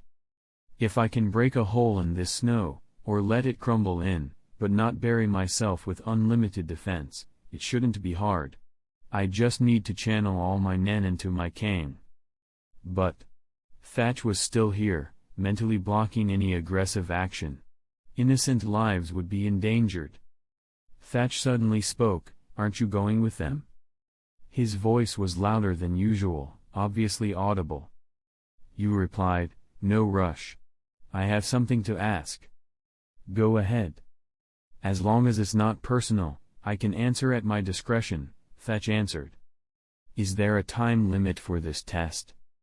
24 hours, said Thatch, after a pause, "so about 10 hours remain. Once we exit, that's round 1 done, right?" You asked. Thatch nodded. "But this path's blocked. It's not realistic to exit here. Maybe Sam's side is better." "Are results based on when you emerge? Or positioning of the license plate?" "That's confidential. Next question." You paused, then said, "No problem. Thanks for answering, Mr. Thatch." He smiled in gratitude. "Just doing my job." Thatch waved. "If you've nothing else, you should leave. Leaving early, you may reunite with Sam.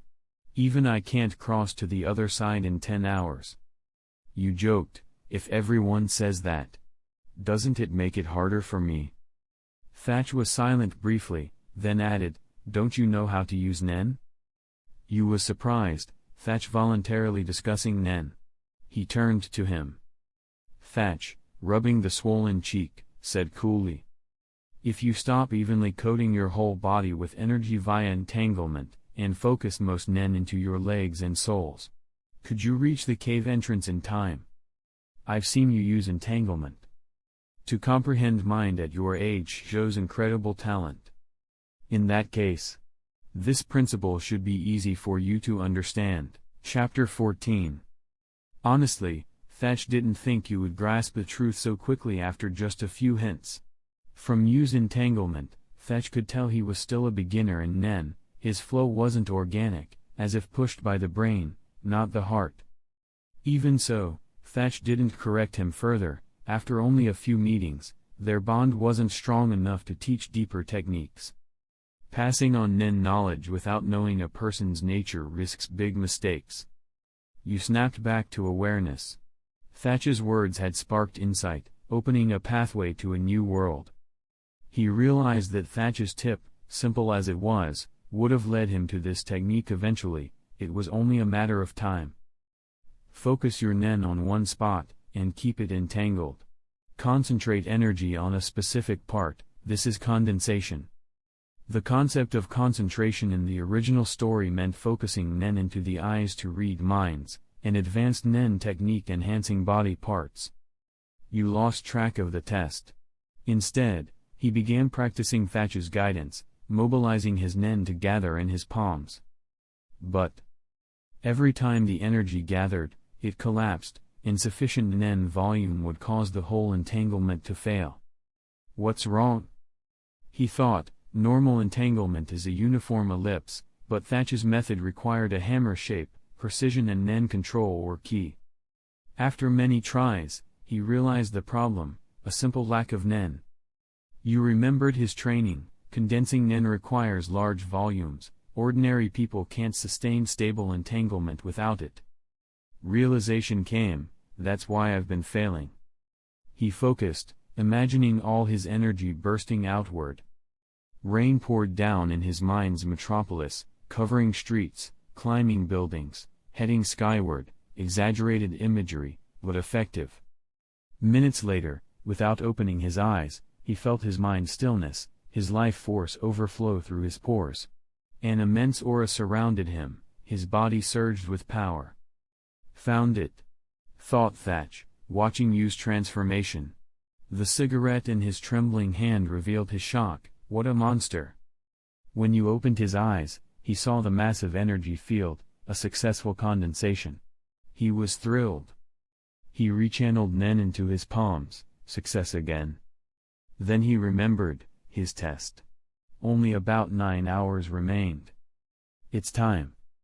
He said farewell to Thatch, then plunged into the darkness toward the exit. Half an hour later, he'd left over an hour ahead of others. It usually took 2 hours. The 30-plus candidates who turned back after the cave blocked had gathered dozens of kilometers away. How long since we started? Someone asked. About an hour. Exhaustion and darkness blurred time and space. Minds numbed, confidence crashed. This isn't endurance, it's willpower. We were doomed as soon as we chose wrong. If the time limit holds, we're never getting out. As despair set in, a sudden wind blew through the tunnel. Everyone paused. Did the cave open? No, wind's too weak for that. Did something pass us? Yu's legs and aura blazed with Nen, his body surging. Using training, I poured cursed energy into my legs. My strength, speed, dozens of times stronger than condensation. But he felt the looming exhaustion. He couldn't sustain it long. He sprinted as far as possible, twice the usual exam distance, half the time. No slacking. 8 hours later. Sam, stationed at the cave entrance, watched his stopwatch. 30 minutes left. He glanced at Thatch's blocked exit. A fresh snow slide had sealed it forever. No one from Thatch's path could pass now. For hunters, luck is also strength. His phone rang. Caller ID, Thatch. Sam? Came Thatch's clear voice. Have you seen a white-haired boy? No. Sam answered. He uses Nen. He had to turn around and join you. If you see him, alert me. Telepathy? Sam replied, surprised. This kid is special. I haven't seen him yet. But judging time, it should be soon. When Sam heard footsteps, a white-haired youth burst from the cave, sweaty, bandaged, embarrassed. He's here, Sam said. Thatch hung up instantly. Sam greeted you as he collapsed. You, shivering, saw Sam and whispered. No. 672. You. He fell face first into snow. Sam checked the timer. 1 minute remained before time ended. Not a second late. You passed. Chapter 15. The next day. An airship marked with the Hunter Association flew above high mountains, a vast snowfield blanketing the ground below. President Netero sat in his office chair, stroking his long beard as he reviewed the list of candidates who passed the first round. There were nearly 700 candidates this year, but only 53 passed. It seems the tests set by the brothers Sam and Thatch were extremely strict. Because this year's test had an unexpected trap. As a diligent secretary, Beans poured a cup of hot tea for Netero and explained, almost all the candidates following Thatch were wiped out. A landslide occurred at the exit due to accumulated snow. Before Beans could finish, Netero cut in. Thatch already explained everything to me. Honestly, facing something like that, even I would have a headache. Fighting against nature. As a martial artist, I hate that most. There are things no amount of martial prowess can conquer, not even time. My body ages year by year, my peak vitality feels so far away. But aren't you still the strongest human alive? Beans asked. If it was 50 years ago. Yes. Now. I'd say I'm only half as strong. Not the world's #1 anymore, Netero admitted humbly. And besides, there are younger exceptional hunters. He thought of someone unreliable in particular and murmured, if it's that guy, he could surpass me. Jing freaks? Beans guessed. Beans, acting as secretary, knew Netero well and commented, "But Jing isn't very reliable. For anything important in the association, he's unreachable. Holds positions, but no sense of responsibility. That's why I always promote diligent juniors," Netero smiled. "I'll soon select a vice chairman.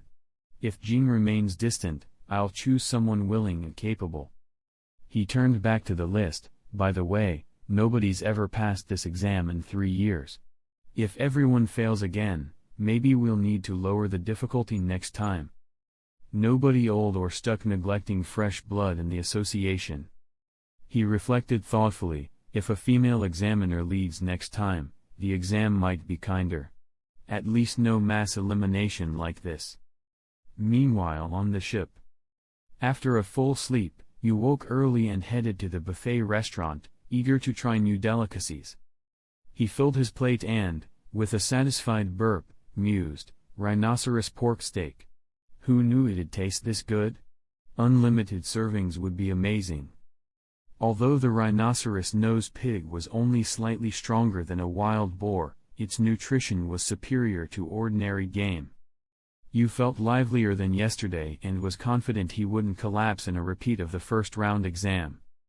Still, he sighed inwardly at his lacking physical endurance. After all, this world favored tougher bodies. Tunpo could run marathons for 10 hours, spell users would be drained after minutes. Though you began physical training early, he admitted, "My fitness isn't even at Gon and Killua's level yet." Resolved, he left and returned to his room. With renewed energy, you now mastered the 4 major Nen techniques: entanglement, elimination, training, and condensation. Next step, development, blending all he'd learned and his understanding of Nen to create a unique ability. He filled a water cup, dropped a paper in, and performed the water visualization ritual again, this time marking a significant milestone.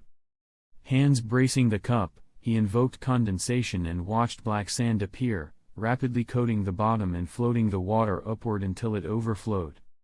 He tasted a droplet, sweet as honey. "We've come far. But can't be arrogant yet." He studied the result. "This seems like the beginning of true Nen." Though not fully proficient in the 4 foundations, Yu, with his time traveler knowledge, held a major advantage over protagonists like Gon, Killua, and Kurapika.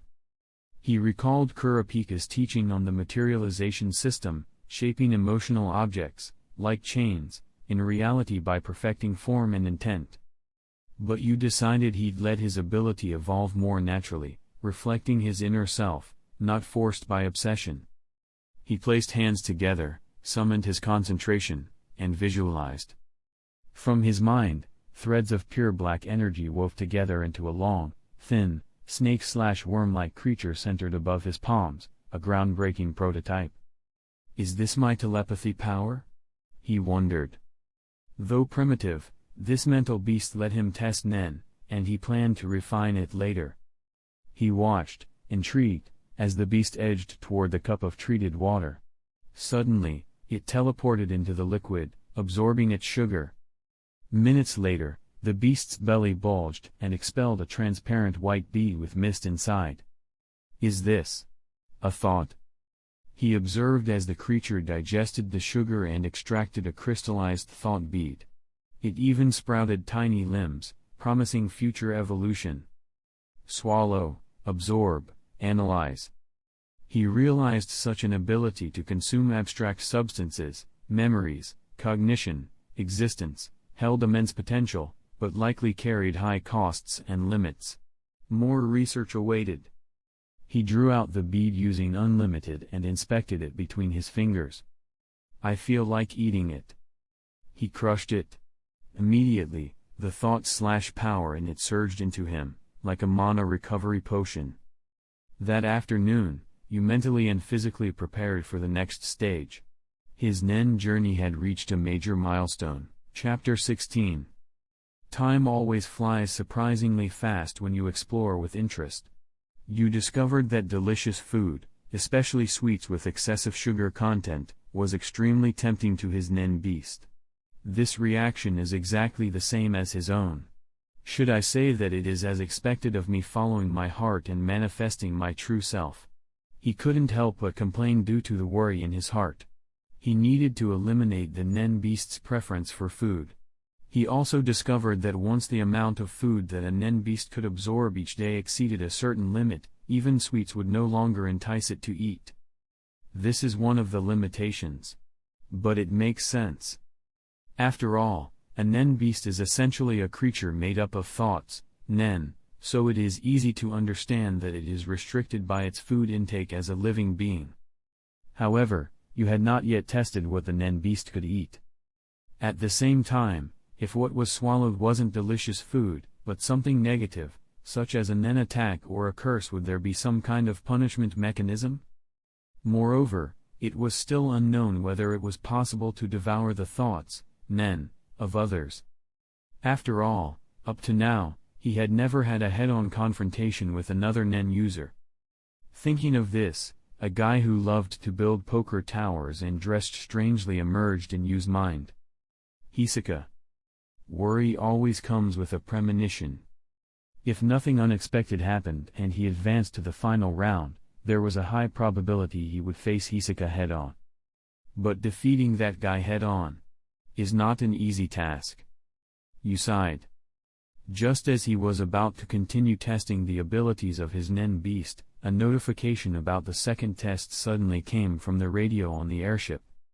We have now arrived at the location of this round of examinations.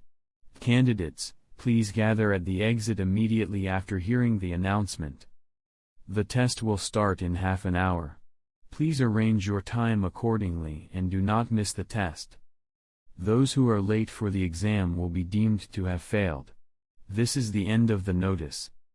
After the broadcast ended, Yu reluctantly retracted his nen beast. Anyway, there will be plenty of time to explore later. The most important thing for now is to get a hunter license first. 20 minutes later, Yu and a group of candidates changed into thick clothes and got off the airship. The landing site chosen by the airship was located in the mid to high altitude area of the circular snow mountain. It was a relatively flat and wide mountain road on the outer edge of the mountain, and the ground was covered with thick snow. Not far away was the assembly point for this round of exams. In the second round, most of them are old acquaintances. Yu secretly activated 10 to resist the fierce cold wind around him and looked at the people nearby. Aside from the most concerning presence, Hisoka, the remaining ones included wrestler number 215, ttw. Number 301, martial artist Badoro. Snake Master number 93, Boara, and more than 40 candidates not previously seen in the original work. Of course, there was also the annoying number 16, the rookie killer Tunpa. Although Yu's first reaction was confusion about how this guy had made it this far, it wasn't something worth thinking too hard about. Yo. Hisoka happened to be standing next to Yu and took the initiative to speak. Little one, long time no see. You seem to have grown a lot. Hearing the voice, Yu knew immediately who was speaking without needing to turn. He turned slightly, looked up at the face with a provocative smile, frowned, and said, Hisoka. I actually ran into you again. Wow, I didn't expect you to still remember me. Hearing this, Hisoka smiled playfully and joked. It seems that as I observed, the fact that we're paying attention to each other isn't just my illusion. You couldn't help but retort, it's hard not to notice a guy like you, with weird clothes and an even weirder personality. That's true, Hisoka said, showing rare self-awareness. So, what do you want from me? Logically speaking, our relationship isn't close enough for casual greetings. You questioned Hisoka and added. Also, my name is not Little Ghost. My name is Yu, and if you don't call me by my name in the future, I won't talk to you. Hee. You were the one who caught my eye at first, and now you say I'm not familiar with you. You're such a heartless brat, Hisoka said with a grin. But it suits my taste. Looking at Hisoka's disturbingly gleeful smile, Yu was speechless and regretted giving him any attention on the boat. One misstep leads to eternal regret. Fortunately, Hisoka settled down a bit and began to explain the issue he was thinking about earlier. You know, I've always had this hobby, discovering those unripe fruits with excellent qualities. Then I patiently wait for the day the fruit matures, making it worthy of being harvested by me.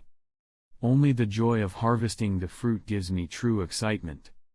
Hearing this, Yu understood and asked, "So, I am the fruit in your eyes?" "Of course. And you're one of my favorite fruits," Hisoka said with a grin. "Even though you're still quite green, my intuition tells me your potential is far greater than what you've shown so far. So honestly, deep down, I really want to fight you. Especially when you're ripe." As he finished, Hisoka licked his lips out of habit, and a disgusting malice surfaced. Murderous intent. It made you feel a chill down his spine. He shuddered slightly, but wasn't significantly affected. "From what you said, it sounds like I'm honored to be targeted by someone as dangerous as you." Yu calmed himself and told Hisoka with meaning. "To be honest, I also want to fight you. But not now." "Haha. That's really exciting," Hisoka said with a grin. "Then don't let me down. After all, I've seen people waste their talent and become nothing before. Those are the most pitiful ones." With that, Hisoka turned and walked away. Yu silently watched Hisoka's retreating figure. For some reason, he felt that some long-buried desire deep in his heart had been completely awakened. Thinking back over the past 10 years, he had fought powerful cursed spirits before, but fighting low IQ beings was like taming wild beasts. There was no real joy in it. As for humans, those old men and the younger generation in the world of sorcery were all cowardly, like dogs. Most would lose the will to fight him after just one look. But Hisoka, he was different from those sorcerers. Even when facing a powerhouse like Netero, Hisoka still had a strong desire to fight, even provoking him with words. There was no doubt that Hisoka was an absolute battle maniac. But only by fighting guys like him can I really grow. Thinking this, you began to look forward to his eventual battle with Hisoka even more. Unconsciously, he smiled, a smile eerily similar to Hisoka's. Chapter 17. Snowfield, high in the sky. A pink-decorated airship with a head shaped like a cartoon rabbit arrived directly above the place where the candidates were gathered. On this airship with a girlish aesthetic and color palette, there stood a blonde girl with twin ponytails, wearing a luxurious winter outfit and holding a red, Lolita-style umbrella. Standing at the airship exit, she glanced down at the candidates and said casually, "Ah. I'm going to be late." The blonde girl held the red umbrella in one hand and enclosed a pocket watch with the other. Yu was standing in the snow and immediately became aware of a powerful presence in the sky just above him. He looked in the direction of the pressure and the first thing he saw was the blonde girl with the gorgeous clothes and twin ponytails. What a familiar figure. He narrowed his eyes at the girl in the sky. Before he could give it more thought, she suddenly stepped forward, without any kind of protection, and leapt from the airship, free-falling through the cold wind. From several hundred meters up. Even with thick snow below, such a fall would be fatal for any normal person. But to jump without hesitation like that. Clearly, she wasn't normal. "It's her," Yu murmured to himself, a look of realization forming. He recognized her. The person descending was none other than Chairman Netero's apprentice, Biscuit Kruger, a highly skilled Nen user. And her level of ability clearly surpassed even Hisoka, who was already a high benchmark among hunters. It's obvious that someone of her caliber didn't come here just to pass the time. It seems Biscuit is the examiner for this round. Yu thought to himself and began speculating about the kind of test she might give. Hey! Someone jumped off the airship. Some of the candidates spotted the small figure plummeting from above and pointed upward in alarm. "It looks like a little girl." "Idiot, what are you staring at? She's going to land on us. Move." As the figure came closer, panic set in among the examinees. Bang! A loud impact shook the snow. Snowflakes flew into the air, and a fierce wind swept across the field. She really went for such a dramatic entrance. As expected from a muscle monster in her 50s. You watched through the swirling snow and sighed inwardly. A moment later, as the smoke and snow gradually cleared, Biscuit's petite figure emerged from the fog and drift. Just as you had seen before, she wore a lavish winter outfit and held a red parasol, resembling a noble young lady. However, juxtaposed with her superhero landing, the illusion of lady was hard to maintain. "That was close. I barely made it." Biscuit furrowed her brow and whispered to herself. Then she slowly stepped out of the snow pit, glanced around, and, ignoring the stunned looks on the candidates' faces, introduced herself. "Hello, I'm the examiner for this round of the Hunter exam, Biscuit Kruger. I'm 13 years old and a 2-star gem hunter from the Hunter Association. Dear candidates, I look forward to your guidance." As she spoke, Biscuit lifted the hem of her skirt daintily with one hand and gave a slight curtsy to the group. For a moment, the group was silent. Not just the ordinary candidates, even Yu's expression looked complicated. However, his surprise may have had a different cause than the others. 13 years old. Yu couldn't help but twitch the corner of his mouth and silently complained. She's clearly 53. Although he already knew Biscuit was touchy about her age, he hadn't expected her to lie so shamelessly. It was like an old cow pretending to be fresh grass. And yet, seeing her in person, Biscuit's body did appear youthful. Whether it was her physical vitality, the shine of her hair, or the elasticity of her skin, she really didn't look any different from an ordinary teenage girl. It was probably due to Nen. The stronger a Nen user becomes, the longer their lifespan and the slower they age. It's real. A quiet unease settled in his heart. As he pondered, he noticed. Biscuit took a blue, egg-sized gemstone from her pocket, held it high before her forehead, and addressed the crowd. "Dear candidates, now let me announce the test for this round of the exam." She flicked her wrist, causing the gemstone to catch the light as it spun, and continued. "The gem in my hand came from the den of a creature called the ice crystal bear that lives on this snowy plain. Find gems like this. That's the task for this round. Over the next 3 days, anyone who can bring me a gem that meets my standards within the allotted time will pass." Well then. The second test of the Hunter exam officially begins. With that, Biscuit tucked the gemstone back into her pocket and added, "One more thing, the ice crystal bear is extremely dangerous. If you're unlucky enough to encounter one, I recommend not engaging it. Also, don't touch the gem directly with your hands. Doing so could damage its luster and texture, which might cause you to fail." Biscuit offered a few kind reminders, then headed toward the pink airship that had landed nearby, leaving them with one last remark. "I won't be back here for another 3 days. Good luck surviving until then." Perhaps because of how overwhelming her first impression was, none of the candidates dared to joke about her. At the same time, her superhero entrance seemed to light a fire under them all. As soon as Biscuit finished speaking, the candidates scattered. You moved slowly toward the area with the fewest people. 3 days. Rather than focusing on finding the gem, the priority is surviving. He quietly activated his Nen, materializing his Nen beast in his palm. "I've grown a lot since before."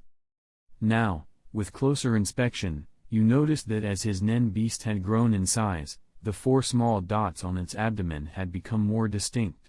Clearly, its snake-like appearance wasn't its final form. Based on prior inference, appetite corresponded to the size of food it could devour. A larger form. For any organism, this meant increased food intake, and greater ability to digest and withstand more potent or dense nen. In other words, the thoughts it could consume would become even larger. If a nen beast has no growth limit, what sort of being could it eventually become? You didn't dwell on it. He snapped back to reality, looked at the nen beast, now once again with an empty stomach, and muttered, "I just hope the ice crystal bear isn't an endangered species." Chapter 18. With the practice of nen, you could feel more and more clearly that all parts of his body, his limbs, muscles, bones, and even internal organs, were becoming stronger under the nourishment of nen. Among these was his innate blue eyes. 6 eyes. Thanks to the characteristics of the 6 eyes, you could sharply perceive the air currents around him, granting him a wide field of vision akin to a god's perspective. This was somewhat similar to En, one of the advanced techniques of nen. The difference was that while the range of En could be expanded through training, the vision granted by the 6 eyes was an innate talent. However, through practicing nen, even the 6 eyes could gradually improve. Now, you climbed up a steep cliff and looked down at the snowfield below. By concentrating nen in his eyes, his field of vision was temporarily enhanced. Originally, he could perceive an area with a radius of about 100 meters, but during Gyo, that range expanded to 300 meters.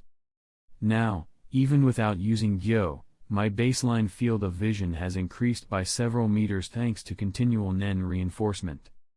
Though it was a small gain, it was important to note that this improvement had come in just a few days of practice. If one kept training with nen, then perhaps one day they'd be able to sense hundreds, or even thousands, of meters without relying on Gyo. But if the range becomes too wide, the brain may not be able to process all the incoming information, which might reduce actual benefit. You suppressed the restlessness in his heart and refocused on the task at hand, tracking down the so-called ice crystal bears. According to Biscuit Kruger's explanation, ice crystal bears lived in caves, but most of these were buried beneath thick snow, making them extremely difficult to locate by sight alone. Even for you, it required time to pinpoint one through the howling winds. 10 minutes later, you, who had been still for a while, finally moved, brushing snow off his head. "Found it," he whispered, then activated his internal power and sprinted toward the detected location. Soon, he reached a cave entrance concealed by a snow wall. Inside was a massive bear about 4 or 5 meters long. Judging by its aura, it was in deep slumber, its slow breathing and heartbeat were faintly perceptible.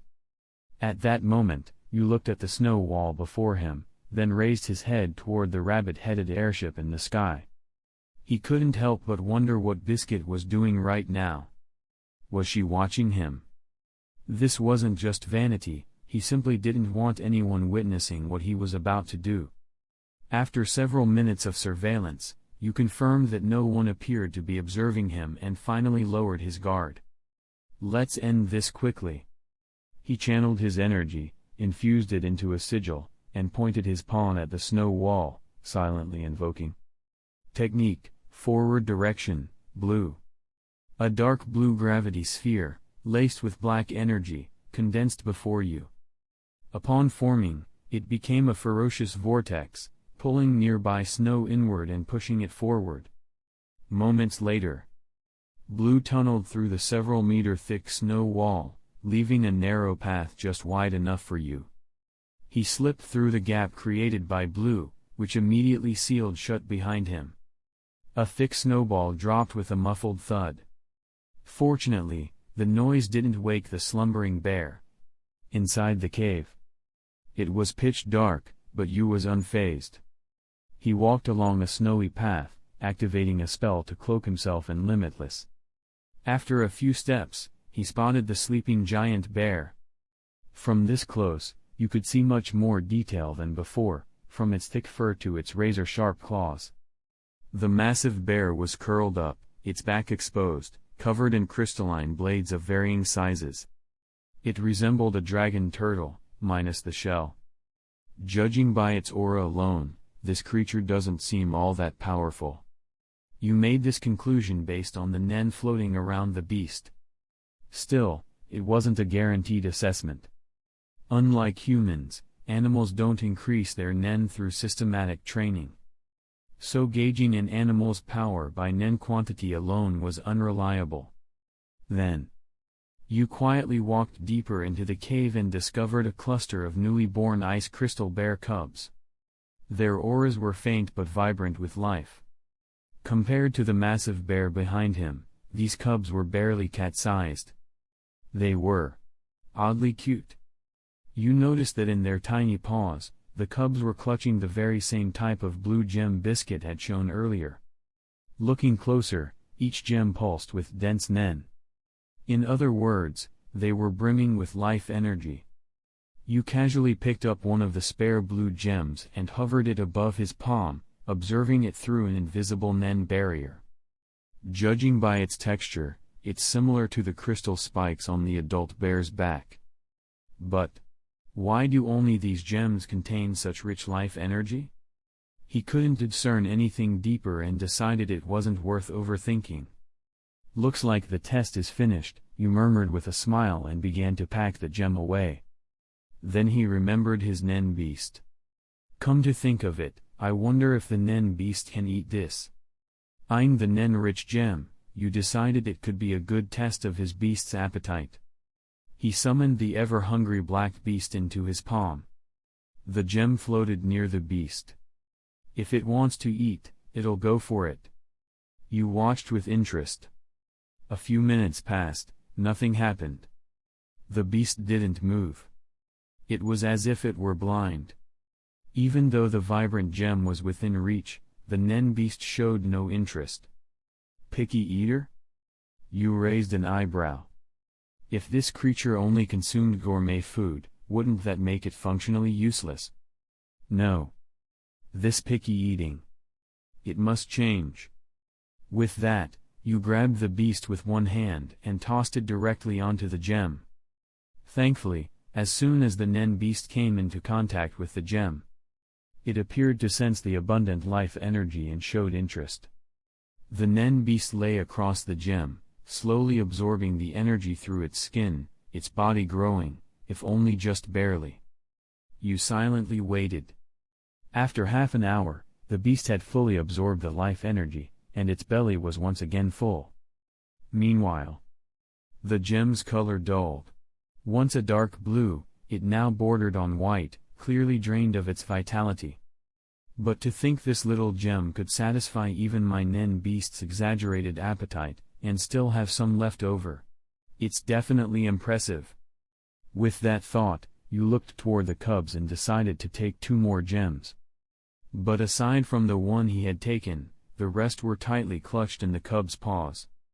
As he gently reached to move one paw, a heartbreaking cry escaped from a cub. At the same time, you sensed that the large bear had awakened, its deafening roar drowning out the cub's cries. Og! A massive noise followed, and you turned to the cave entrance. Heavy footsteps shook the cavern. When he looked up, a towering figure loomed in the dark, its presence blocking the only exit. Chapter 19. The giant bear had a keen sense of smell.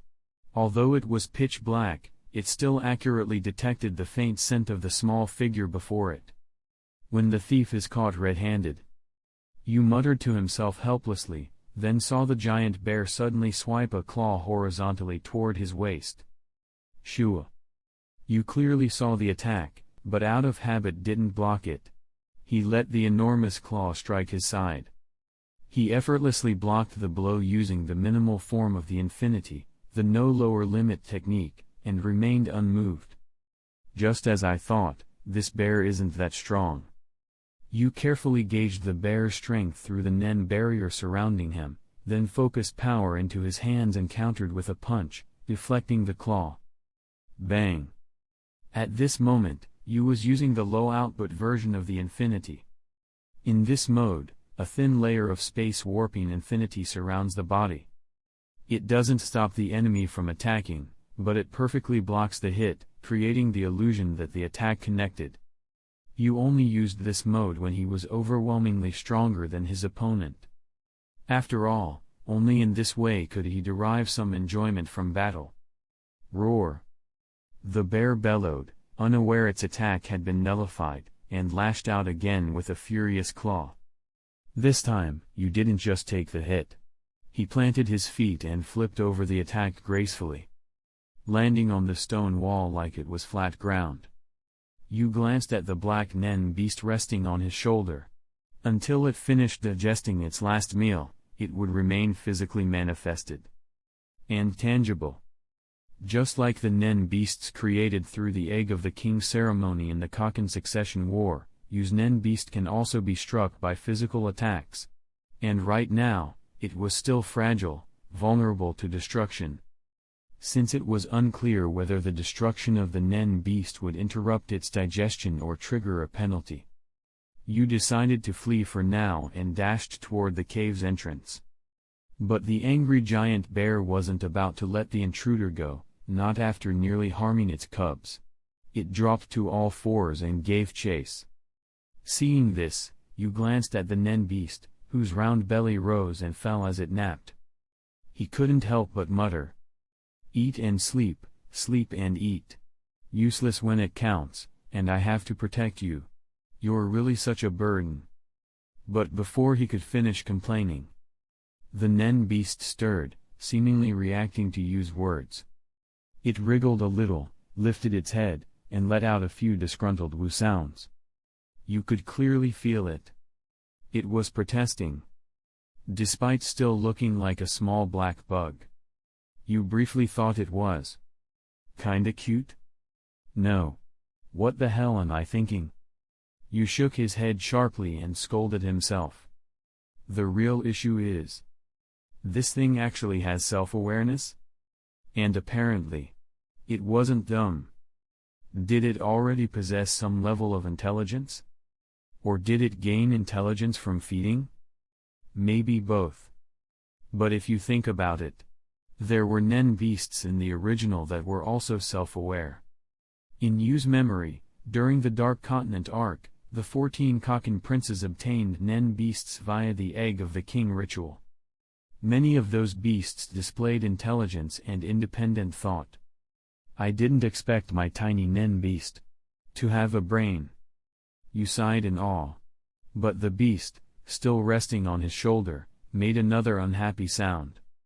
Woo-woo. You grinned and teased. If you don't want to be scolded, finish digesting quickly and get back to rest. If I get emotional in battle, I might not bother protecting you. At that, the black beast nodded, as if understanding, and curled up quietly, concentrating on digestion. 2 minutes later. Boom. The thick snow wall at the cave's entrance exploded. A spherical, invisible vortex spun outward, pulling snow with it like a massive round bullet as it pierced the snow barrier. Hot on its heels was a white-haired boy with a black backpack. You had once again used the blue technique to blast through the snow and make a clean exit. Moments later, the enraged bear burst out of the cave, throwing snow skyward. And again, it roared. Ruah! The thunderous cry alerted several candidates who had been wandering aimlessly all day. That roar. Is that the ice crystal bear? Let's go check it out. As others rushed toward the noise, you turned to the slumbering nen beast, whose stomach had just settled. You did good. You gave a faint smile, then casually retracted the beast into his body and turned toward the towering white bear. Without the nen beast, he could finally go all out in combat. Having already assessed the bear's strength earlier, you was confident, it wasn't even as strong as a second-tier cursed spirit. So he didn't bother using infinity again. Instead, he channeled cursed energy and surrounded himself with entanglement, a hybrid state he developed, blending nen and curse-like energy. For now, the choice was between entanglement or infinity. Though entanglement lacked Infinity's defensive perfection, it more than doubled his overall physical performance. You shot forward like a bullet. He suddenly leapt from the snow straight at the bear's face. The bear, still furious, swiped its claw at the airborne intruder. The technique is in the forward direction, Blue. You invoked it silently, generating a small gravity sphere beside himself. With compressed space, his body shifted almost instantly midair. He then used the same gravity pull to redirect himself toward the bear's passing claw. Dodging and attacking, simultaneously. It happened in a flash. The bear didn't even react before Yu's foot connected with its skull. Bang! The impact made the bear stagger in a daze. Yu, using the rebound, landed and skidded across the snow, stopping not far away. It's like kicking a boulder. He sighed silently. The bear's durability was even greater than expected. That kick had been full force, enough to rival a crash with a motorbike. But the bear only shook its head and kept going. The bear charged again. But Yu, unfazed, smiled. Guess I've got myself a sparring partner. He rushed in again. Half an hour later, Yu was drenched in sweat, with several visible cuts on his cheeks and arms. The bear wasn't doing any better, its massive body trembled, and its breath came in heavy gasps, rising in clouds over the frozen field. Let's call it for now. Yu had had enough and headed toward an icy lake he had noted earlier. As expected, the bear didn't follow, its instinct kept it near its den. It watched Yu go, then slowly trudged back into the cave. Along the way, Yu couldn't help but chuckle to himself. He had stolen the bear's gem and given it a beating. Even had the audacity to think about fighting again next time. Truly shameless. Next time, I'll find a different bear. No matter how rich a sheep is, milking only one won't last. Like the earlier gems, the cave stash was clearly limited, so to maximize gains, he needed more targets. With that in mind, Yu glanced up at the darkening sky and quickened his pace, intent on eating early and continuing his search through the night. He recalled his Nen beast, which had fallen into deep sleep, and had a feeling it would undergo a noticeable change soon. I'm looking forward to it. Let's hope it turns out to be a real beast. Chapter 20. Night fell. The cold wind howled over the surface of the frozen lake. Yu sat in front of a fire that had recently burned out, chewing on freshly grilled fish skewers. Casually, he materialized his Nen beast, which had been sleeping, into his palm. The black beast was curled up. Now it had grown significantly, from the size of a finger to the size of a palm, and a hard black shell had formed across its entire body. It looked like an enormous black insect pupa. It's becoming harder and harder to guess what kind of creature is inside. I just hope it's not a bug. Yu stared at the pupa-shaped Nen beast in his hand and sighed. Still, even if it was a bug, based on his current observations, it was clear the Nen beast could grow through consumption. That implied its form would evolve continuously. So no matter what it looked like initially, it wouldn't stay that way. Even if it was a bug, that might inspire him to train it into something he liked, maybe even something others would envy.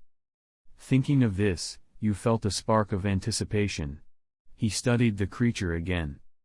He noticed that the 4 small dots on its belly had developed into limb-like appendages, tightly folded against its torso under the shell, unable to move. Its limbs were thicker now, and its head was beginning to differentiate from its tail, rounding and swelling into a bulbous shape. It no longer really looked like an insect. But he still couldn't tell where it was headed evolution-wise. Looks like it'll take a bit longer to hatch. Maybe by tomorrow morning. With growing curiosity, Yu absorbed the Nen beast back into his body. He stood up, cleaned up his gear, and jogged back toward the giant bear's cave.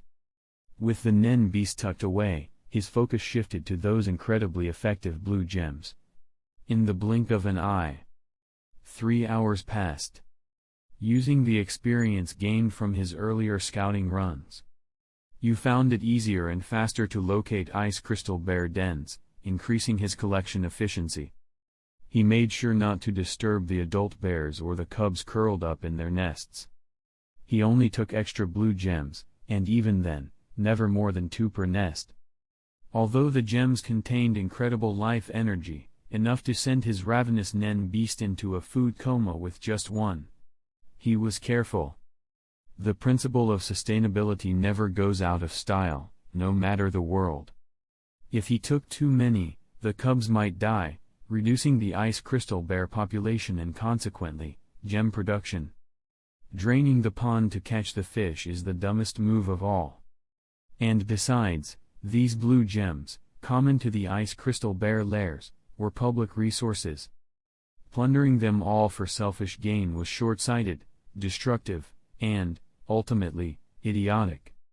You stopped in a secluded snowbank, pulled off his backpack, and poured the contents, blue gems, onto the ground. He roughly counted. After looting more than 20 nests, he had collected 31 gems. Subtracting 1 to complete the exam, that left 30, enough to feed his nen beast for a month or 2. That's plenty. You nodded, murmuring to himself. The next 2 days are perfect for solidifying my current nen training and waiting for the nen beast to hatch. While scouting for a quiet spot to train, you happen to pass by the original ice crystal bear's lair. From a distance, he saw no fewer than 10 people using ropes to try and subdue the exhausted bear. Roar. Its roar was much weaker now than before. The bear was struggling against a dozen candidates working in teams. Among them was the one you loathed the most. Tunpa. Right now, most of the work was being done by the wrestler to and a few other random applicants. But Tunpa, who had barely lifted a finger, stood in the back barking orders like a commander. To, yanking a rope, snapped at him. Hey! Come help. We can't hold on. This thing's way stronger than we thought. Tunpa shrank back and replied nervously, in this situation, if a rookie like me joined in, I'd just mess things up. Come on. Look, it's about to collapse.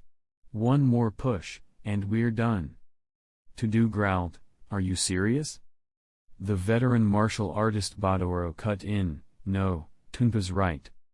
I can definitely feel it's weaker than before. Thankfully, the bear was already drained when we got here.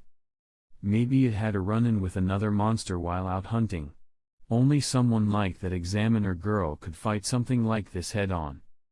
Who knows? From a steep cliff, you watched the scene below in silence. He, too, saw that the nen radiating from the bear had thinned, a sign it was weakening. So they're taking advantage of the weakened state I caused. And trying to finish the job. You narrowed his eyes, then muttered. Since I started this, I can't exactly pretend it's none of my business. He pulled a standard-issue dagger from his backpack and levitated it in his palm. Pointing the blade toward the bear, he focused his nen, locking onto the ropes binding it. Go. The dagger shot forward like an arrow, precisely severing the rope. In that split second, the ice crystal bear, always on edge, broke free, roared, and bolted back toward the cave. It clearly knew it would eventually be worn down outside. Within the dark cave, with its enhanced sense of smell, it had the advantage. Smart move. You glanced at the bear's retreat, then at the confused candidates. He didn't say a word. He just turned and left silently. Such was the brutality of the Hunter exam. Sometimes your enemies weren't just the monsters you had to overcome. They were also your fellow candidates, scheming to eliminate you. Soon after, you found a small, lifeless cave buried beneath a snowbank. He entered, picked a clean spot, and sat cross-legged, then materialized the nen beast again. Only a few hours had passed, yet it had already grown slightly larger.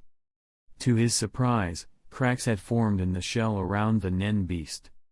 Inside, it stirred, squirming and shifting against the shell walls, producing sharp, cracking sounds. It was ready to break out. So. You held it gently in his palm and waited. He didn't sleep. Roughly 6 hours passed. Outside, the sky was brightening. The sun had risen, though the light was cold. A little dazed, you suddenly noticed that the cracking sounds were getting more and more frequent. Looking down, he saw the Nen beast fully awake, straining against the shell. "Come on, now. I've been waiting all night." His face lit with excitement. He had endured a sleepless night for this moment. Finally, the Nen beast's head poked out of the cracked shell. But what he saw was nothing like what he expected. A small, black-haired kitten, with a puzzled expression, tilted its head and stared at him. A cat? You blinked, stunned. He'd considered countless possibilities for what might emerge. But never this. And he could feel from the kitten's eyes. It was famished. Chapter 21. Half an hour later. The black cat had completely shed its hard shell and now lay between Yu's warm palms, quietly gnawing on the blue gem it held tightly in its arms. You could clearly see. The life energy contained in the gem passed through the crystal shell, turned into wisps of mist, and was swallowed by the black cat. Now, the black cat's figure was fully revealed. You also discovered that the cat actually had 2 tails, which was clearly different from ordinary domestic cats. Its eyes were golden and occasionally flashed with light, which was particularly noticeable in the dark cave. Except for the fur color, this cat is similar to me in many ways. And this second tail. It's probably a product of evolution. I just don't know if it's a new ability, or if it's like the rumor that cats have 9 lives. An extra life. If it's the former, it'll be a bit troublesome to test, but if it's the latter, we just need to use the cat to resist an attack later to find out. When this thought arose in Yu's mind, the black cat looked up at him alertly, bared its teeth, and made a threatening sound. It was obviously aware of Yu's unfavorable thoughts. Because it is a manifestation of my thoughts, it is essentially one with me, so it can perceive my intentions. Hey! What an interesting little fellow. Yu smiled, silently staring at the black cat in his palm, thinking to himself. Although it's just a Nen beast, it's also an individual with self-awareness. It can understand what I say and what I mean.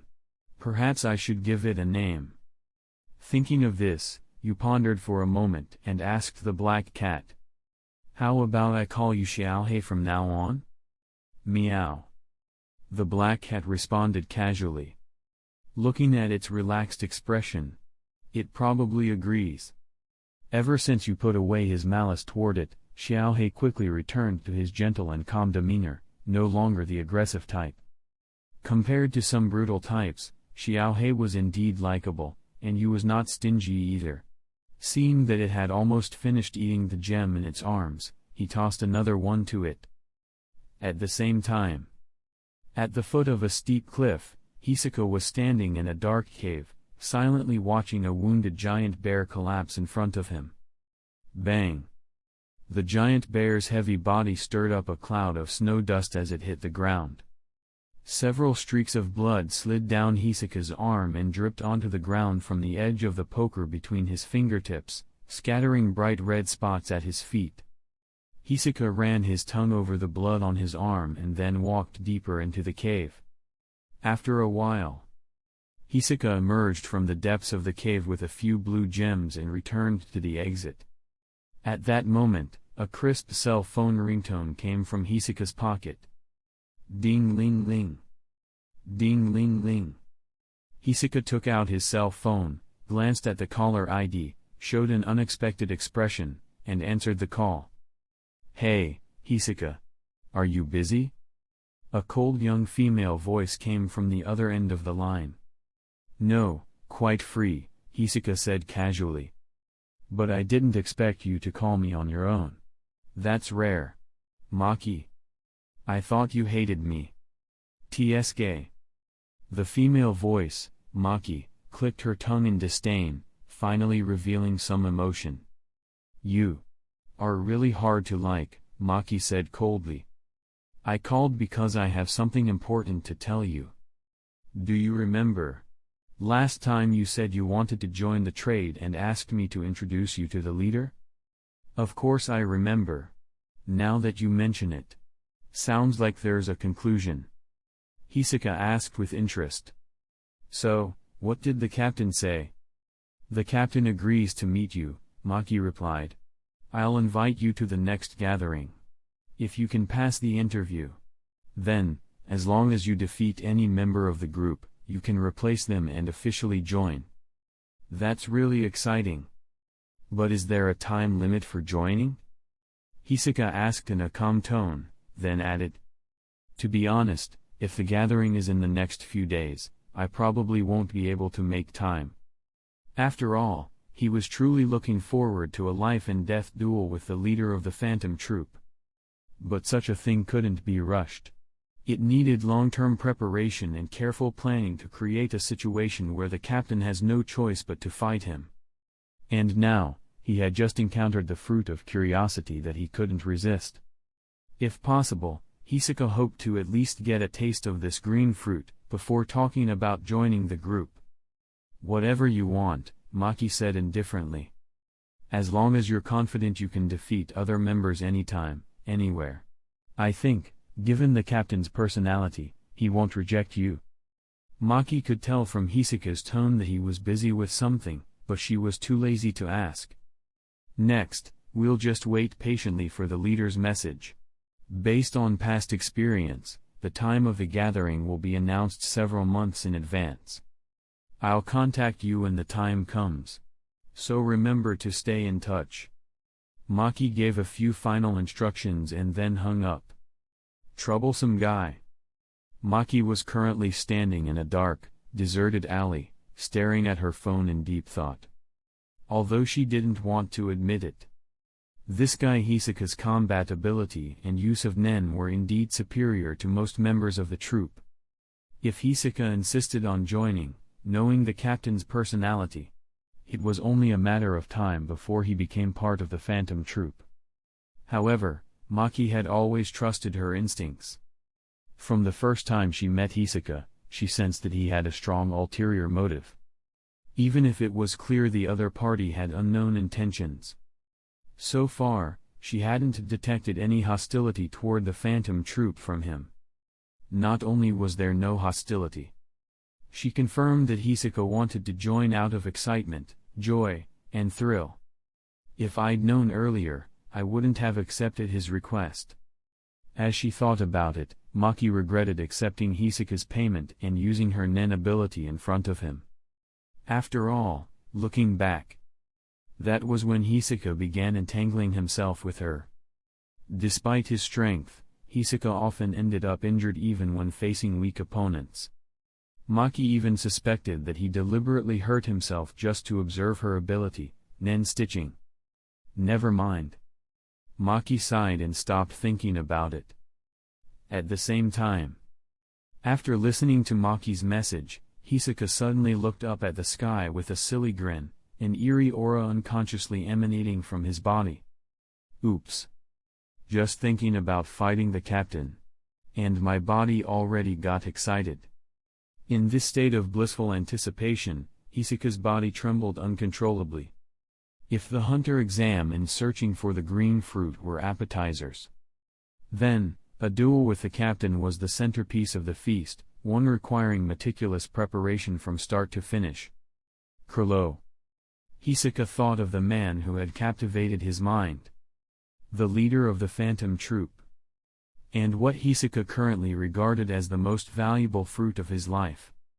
It was to get close to that fruit that he approached Maki, hoping to join the troop through her. As that day drew nearer, Hisoka's excitement surged. He couldn't help but think of that unique boy. He shifted his thoughts from Krilo, the main course, to you, the appetizer. I'm really looking forward to it. I feel like I might become so impatient that I'll kill that guy. Hisoka let out a near-insane laugh. Chapter 22. The 3 days of the assessment passed in the blink of an eye. Because of Yu's disruption, Tunpa and his team failed in the battle against the exhausted ice crystal bear. So even though there were only a few hours left before the end of the exam, they were still frantically running around. Although there were skilled hunters among them, they discovered that when the ice crystal bear was sound asleep, its cubs wouldn't wake up as long as they weren't touched. This species is easy to handle once you understand its habits. However, Tunpa and his party spent 3 full days searching more than a dozen caves. After each strenuous effort, they found that there were no gems left in the caves, as if someone had always been one step ahead of them, quietly stealing the leftover gems. Therefore, to pass the test, they were forced to take risks, and most of them suffered serious injuries. At that moment, in a remote cave somewhere, Yu, the culprit, was sitting beside a long-extinguished fire, resting with his eyes closed. In just 3 days, the flow of Nen in Yu's body had significantly improved, and the state of Ten in the circulation of aura had become much smoother. Such progress in a short time wasn't just because Yu had sharper perception and understanding of Nen than the average person, it was also closely tied to his identity as a spiritualist. As a spiritualist, the first step in resolving worry is learning to control one's negative emotions and clear distracting thoughts to achieve a state of mental calm. This gave him a natural advantage in practicing Nen. Sensing that the exam was nearing its end, Yu broke free from his meditative state, took a deep breath, then slowly stood up from the snow. He casually brushed off the snow from his body, then looked at the black two-tailed cat lying by the fire and thought, "Little Black is growing so fast. Just 3 days ago, he was only palm-sized. Now he looks like a normal adult cat." However, thinking of the fact that this growth cost a full 30 gems, the joy in Yu's heart was greatly diluted. After 3 days of experimentation, Yu had developed a clearer understanding of his Nen beast and systematically summarized its rules. At the same time, after careful consideration, Yu named his Nen ability based on its traits. Greedy Monster Cat. First effect, the demon cat can digest and deconstruct matter by consuming it, but it cannot swallow objects with a stronger aura than itself or living creatures larger than its own body.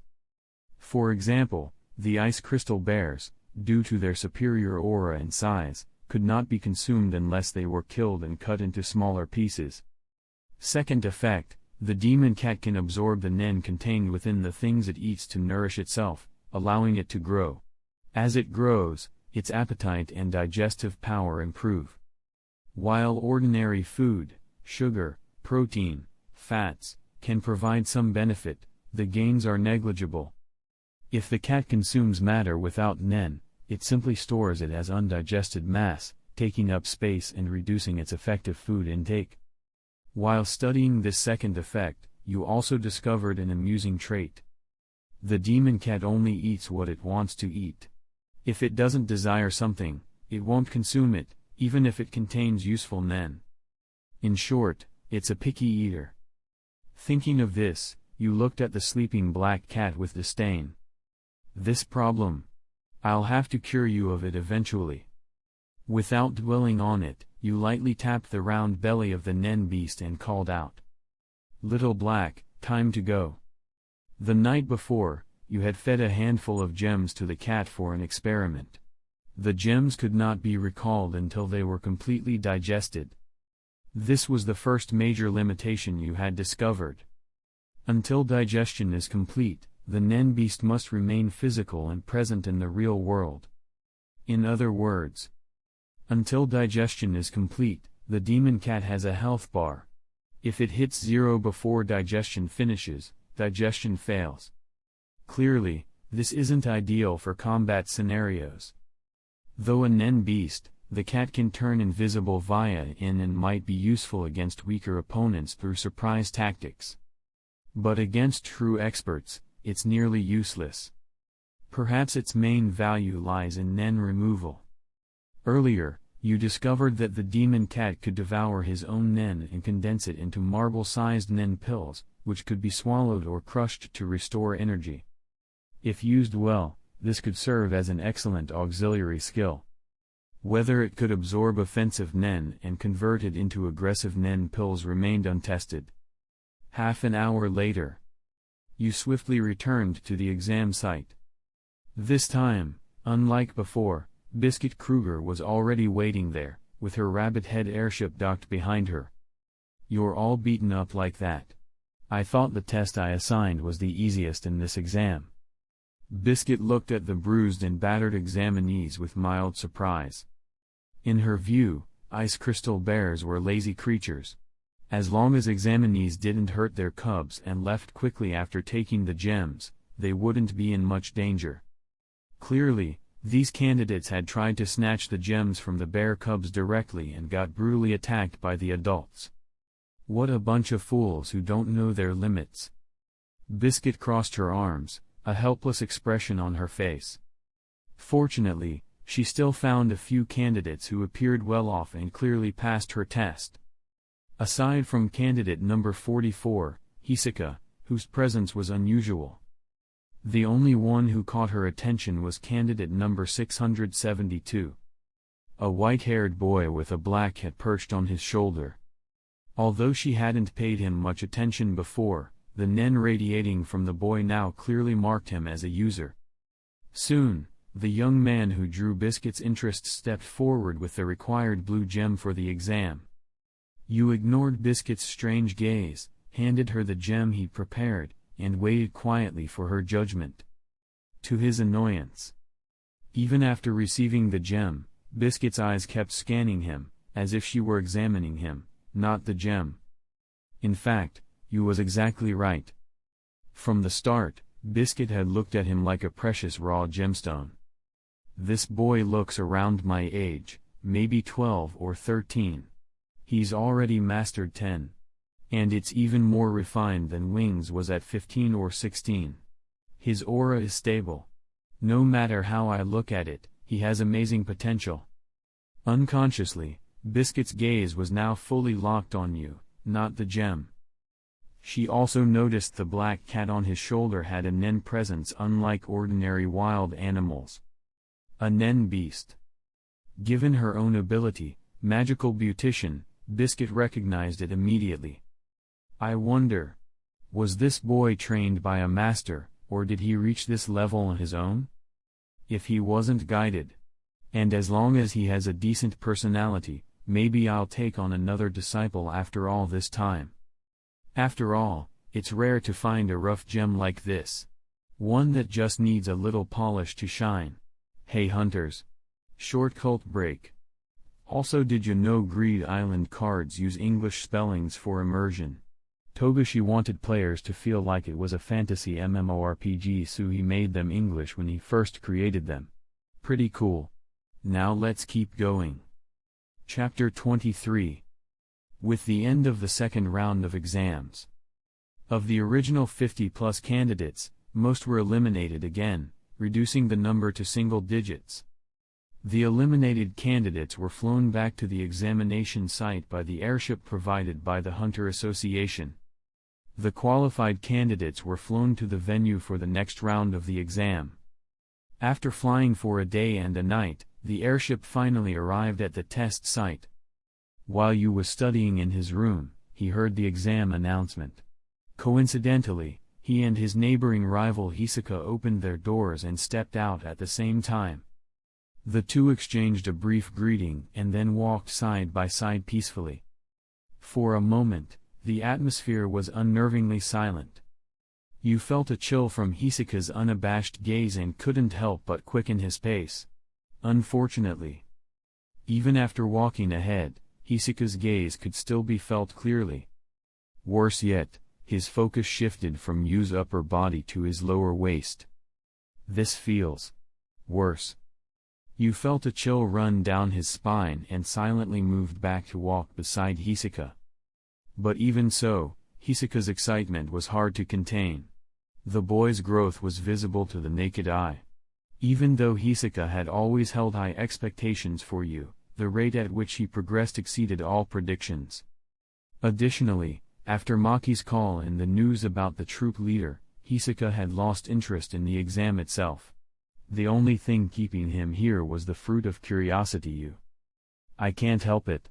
I want to fight him now. Looks like I need to accelerate the pace. Hisoka's breathing grew heavier, and with murderous intent buried deep inside, he and Yu soon arrived at the site for the third round of the exam.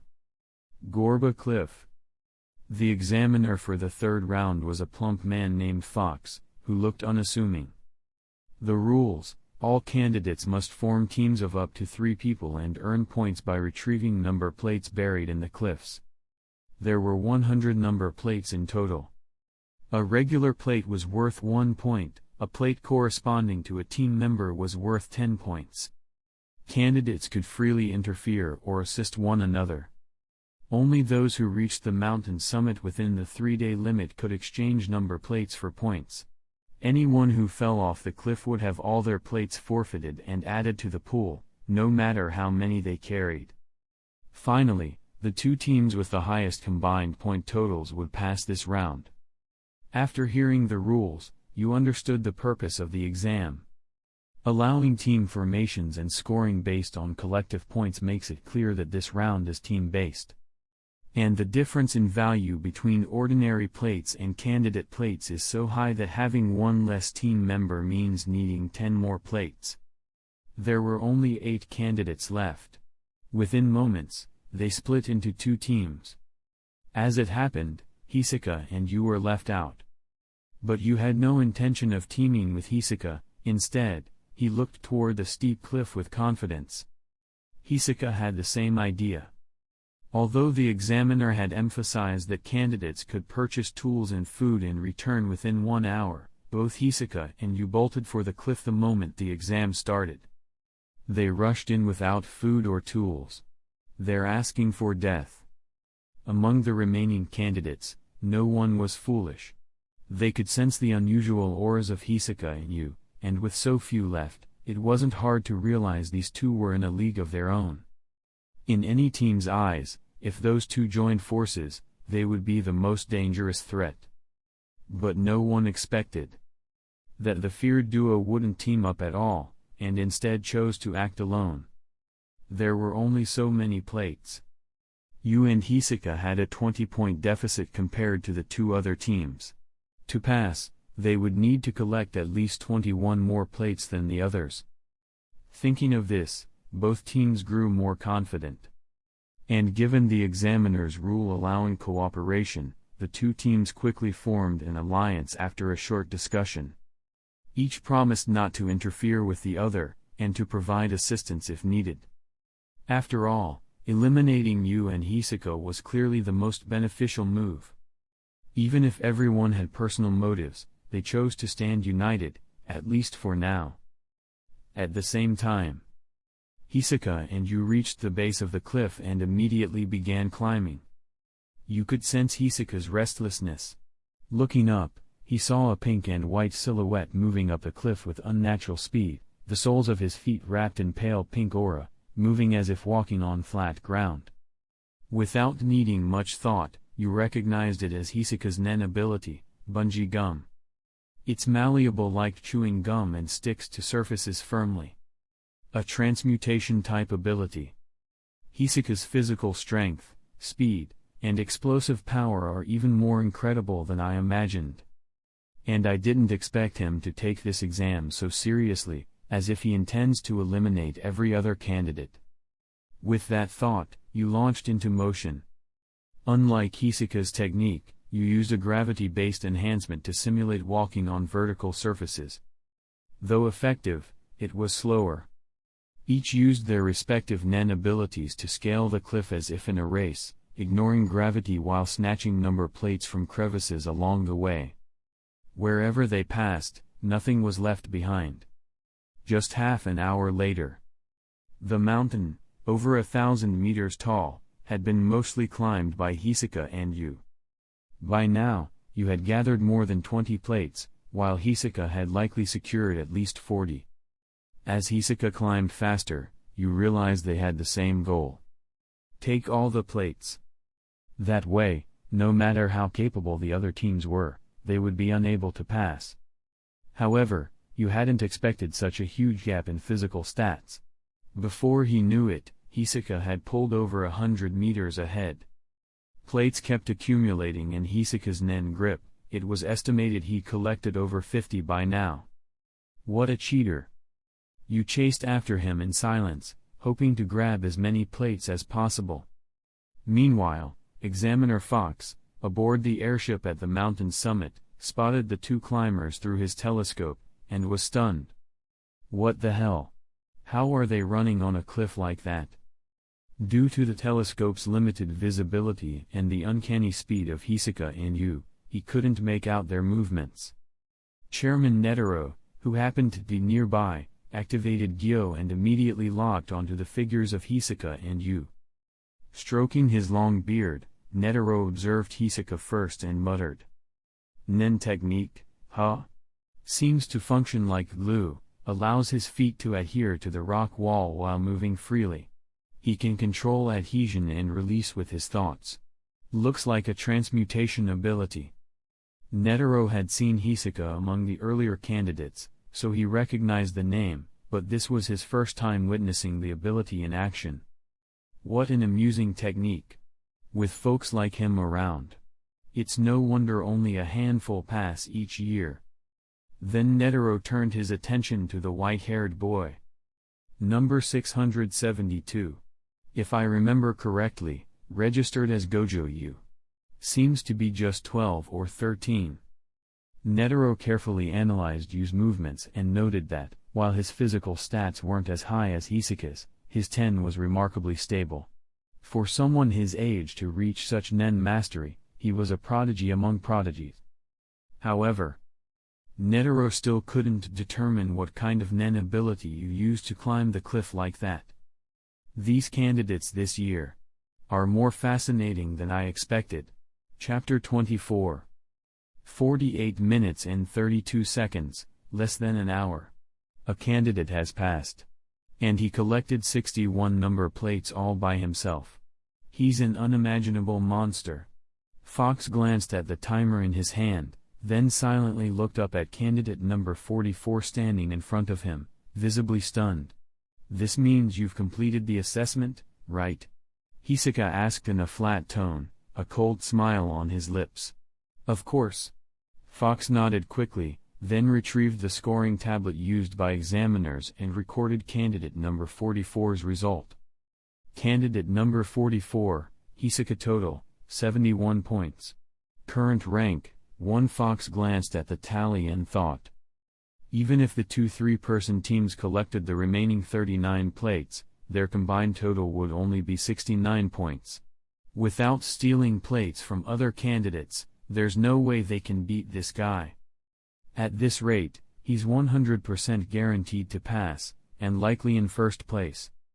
Shortly after Hisoka's score was recorded, Fox witnessed something unexpected. Just half an hour later, a second candidate completed the exam. It was a white-haired boy carrying a black backpack, eyes wrapped in bandages, and sweat dripping from his face. He looked completely exhausted. After reaching the top and resting briefly, the boy approached, panting. 1 hour and 11 minutes. Fox checked the timer and was surprised by the speed, though not shocked. But the moment the boy opened his bag, something felt off. Number plates spilled out like a stream of water. Before long, the table was covered. After counting, Fox looked at the result, stunned. TH39? That's all the remaining number plates. Fox looked at the sweaty boy before him, Yu, with the same shock he'd felt with Hisoka. Any questions? Yu asked in a confused tone. No, it's nothing. I overreacted. Fox shook his head and began recording the results. This year, just as the chairman said, 2 monsters showed up. Suppressing his amazement, Fox quickly pulled up the boy's registration info based on his badge. Candidate number 672, Gojo Yu. Total, 49 points. Current rank, 2. As Fox hit the confirmation button, Chairman Netero simultaneously received the update with the scores of Hisoka and you. "You're more capable than I expected," Netero muttered. While past exams had produced skilled nen users, most only scratched the surface. You and Hisoka, on the other hand, clearly operated at a different level. So it was natural that Netero held some admiration for the two. If nothing unexpected happens, these two will pass this round. Given the next exam structure, if they can use gojo properly, they'll pass easily. Looks like we'll need to finalize the content for the last test soon. 3 days passed in the blink of an eye. The remaining 6 candidates never found the plates. At one point, they even wondered if they'd been climbing the wrong cliff. Eventually, they retreated to the base, tried another approach, and struggled all the way, only to collapse before reaching the summit. Exhausted, they had to request rescue and were forced to withdraw. So it was no surprise that Hisoka and you ranked first and second, passing the third round easily. The fourth round turned out to be the easiest yet for you. The test site was a dense forest filled with poisonous insects. The two candidates were each given a fragment of a treasure map. Using clues on it, they had to locate 4 additional fragments and piece together the full map. Only with the complete map could they find the tomb where the treasure was hidden. Bringing the marked treasure back to the exam site within the time limit would mean passing the exam. You quickly discovered that the treasure map was carved using nen, meaning the fragments resonated with each other through nen signals. In addition, he had activated his limitless technique the entire time, completing the trial effortlessly, like a stroll through his own backyard.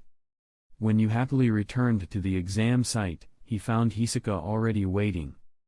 According to the examiner, Hisoka had only finished about half an hour earlier, his time being 6 hours flat, yours being 6 hours and 37 minutes. Still, the sight made you slightly proud heart deflate quickly. Because they'd finished far ahead of the deadline, the examiner contacted the chairman to see if the exam could be concluded early. Netero only chuckled and said, "If both remaining candidates are done, there's no reason to keep them waiting. Making them sit around just to meet a schedule would be too inflexible." Thus, you and Hisoka completed the fourth round, supposedly the most dangerous, like a pair of speedrunners. Meanwhile, in a meeting room on the second floor of the airship, Netero, several examiners, and beings were gathered at the conference table, discussing the final exam. Fox, the third-round examiner, spoke with awe. Honestly, those two were insane. They arrived in the morning, finished by evening. Especially that Hisoka. He gives off an intensely dangerous vibe, and his power far surpasses mine. Dangerous? Biscuit Kruger smiled. I just think he's kind of good-looking. But the one who intrigues me most is candidate number 672. That boy feels like an unpolished gemstone, I can't help wanting to refine him. Thatch opened his mouth to say something, but no one heard. Everyone ignored him. In contrast, Sam spoke up clearly and continued from Biscuit's thoughts. I haven't interacted much with number 672, but I agree with Fox. Candidate number 44 definitely exudes danger. As criminal hunters, Thatch and I have dealt with many offenders, and Hisoka ranks among the highest in terms of threat level. Then Sam turned to Netero. Chairman, what's your take on the 2 remaining candidates? Well, Netero replied calmly, candidates number 44 and number 672 match your assessments. But without interacting with them personally, it's all surface level. I can't make a proper judgment yet.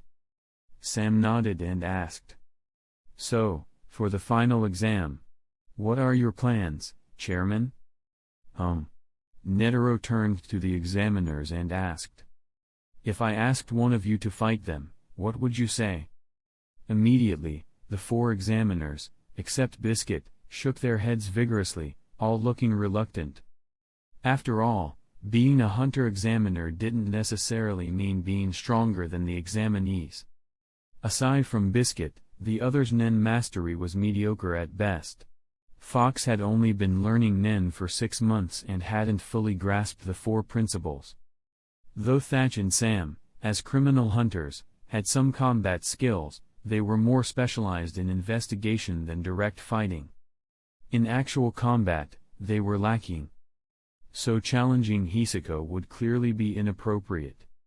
Netero then turned to Biscuit, but before he could speak, Biscuit declined seriously. Even if they're candidates, I'd treat them as disciples. That means I'd be harsh. I'd deduct points for every little flaw. And in the end, I probably wouldn't pass either of them. Netero gave a resigned sigh. That can't be helped. After some thought, Netero made his decision. In that case, let's go with the usual method, let them duel each other. But as for the win conditions, I'll speak to both of them and decide based on their wishes. Chapter 25. It was early morning. The voice of the Beans came through the radio aboard the airship. Attention, candidates. The following candidates are requested to proceed to the reception room on the 2nd floor for an interview with the chairman. First, we will begin with candidate number 44, Hisoka. Candidates must arrive at the designated location within 30 minutes. End of announcement. The broadcast echoed clearly throughout the airship, including in the room where you was staying. Interview? Yu rubbed his eyes and sat up groggily. It took him a moment to fully process what was happening. Once he was awake enough, he quickly washed up, brushed his teeth, then put on a fresh bandage over his eyes. He stepped out of his room and made his way to the 2nd floor reception room mentioned in the announcement. After all, with only himself and Hisoka left as candidates, he would naturally be called in next after Hisoka. I wonder what Chairman Netero wants to learn from the interview. Maybe it's related to the final test. You thought this over as he arrived at the 2nd floor reception room. Standing by the door was the familiar figure of Beans. Beans greeted him politely as he approached. Good morning, candidate number 672. Hello, Yu replied with a smile. Though he always found Beans' way of addressing him a bit strange, he didn't comment. Beans continued, you must have heard the announcement and came early for your interview, correct? That's right, Yu nodded, then casually asked. By the way, Hisoka, how long has he been in there? Hisoka? Beans paused for a moment, then said, candidate number 44. He's been inside for over 10 minutes. He should be coming out soon. Just as he finished speaking, Hisoka opened the door and walked out. Upon seeing Yu, he stopped briefly and stared with an intense, eager gaze filled with anticipation and battle spirit. Yu didn't avert his eyes and met Hisoka's stare directly, watching until the man turned and walked away. Yu silently watched Hisoka's back disappear down the hallway. He could sense that Hisoka was in a particularly good mood today, far more relaxed than in previous days. It seemed the interview had stirred something within him. At that moment, Beans reminded Yu, you may go in now. Although you probably haven't met Chairman Netero yet, he's a very kind person. Don't be nervous. Just answer truthfully. This interview won't impact your exam results. Got it. Yu nodded and stepped inside. Looking up, he saw an old man with a serene expression seated at a tea table. Behind him hung a calligraphy scroll with the word, heart. Netero glanced briefly at the approaching candidate and then spoke calmly. Please, have a seat. Hearing this, Yu respectfully knelt down before the tea table. As he observed the man before him, Yu found the figure gradually overlapping with the mental image he had of the legendary chairman. This was his first time seeing Netero in person. He couldn't help but feel a sense of awe.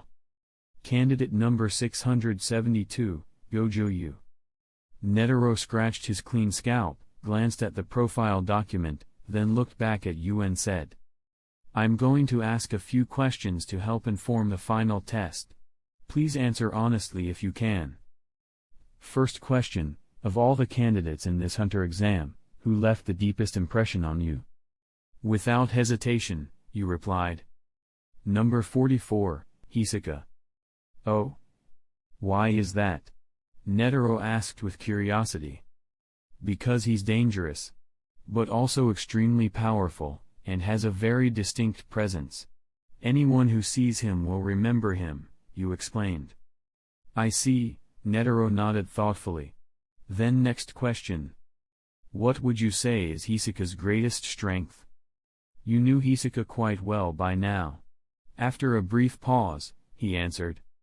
I'd say his biggest advantage is his mastery and understanding of his own abilities. Also, his physical stats and combat experience are superior to mine. In a pure hand-to-hand fight, I probably wouldn't win.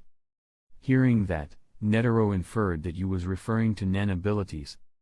After taking brief notes, he asked. Final question, what do you consider to be your own strengths? That question stuck in Yu's throat. It touched on several cards he hadn't yet revealed, so he had to weigh what could safely be shared. After a moment's thought, Yu deflected. My advantage is that I've seen Hisoka's ability, while he hasn't seen mine. So maybe I can catch him off guard later. He didn't answer truthfully. As he spoke, he couldn't help but think of his Nen beast, Little Black, who was currently alternating between eating and sleeping. The thoughts in his mind didn't match what he was saying aloud. Unwilling to share, Netero mused, recalling what he'd seen during the third round. He still had no clue what category Yu's Nen belonged to. And more than that, how had he evaded Netero's own gyo? Looking down to double-check his notes, Netero smiled kindly and said, Thank you for your cooperation. That's all for the interview. The conversation was easier than expected. Yu pushed open the door and saw Beans still waiting outside. When Beans saw him exit, he said, You can return to your room and rest. For the next 2 days, the chairman has granted you and Hisoka freedom to move about the airship. An announcement will be made over the intercom 1 hour before we arrive at the final exam venue. Please stay alert so you don't miss it. Understood. I'll head back now. Just as Beans was turning to leave, Yu stopped him and asked, Is there a training room on the ship? If possible, I'd like a large space to fine-tune my condition. There is a training room reserved for the chairman, but it would require his permission. I'm only a secretary, so I can't authorize access. Before Beans could finish, the door behind him opened, and Netero's voice rang out. You want to borrow my training room? Go ahead, just don't wreck it.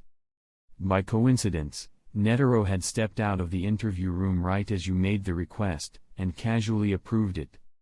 The training room's on the first floor, center section. The door's different in size and material, you should spot it easily. I have other business to attend to. If you can't find it, ask Beans, he'll be happy to guide you. With that, Netero waved and walked away. With the chairman's approval, Beans offered immediately. Allow me to take you there now. Thank you, Yu responded simply. After gathering insights from both Hisoka and Yu, Netero sat alone in his office and finalized the rules for the last test. Scoring-based dueling. Sounds fun. He jotted the rules down and summoned all the examiners to announce his decision. To his surprise, the rule proposal received unanimous approval.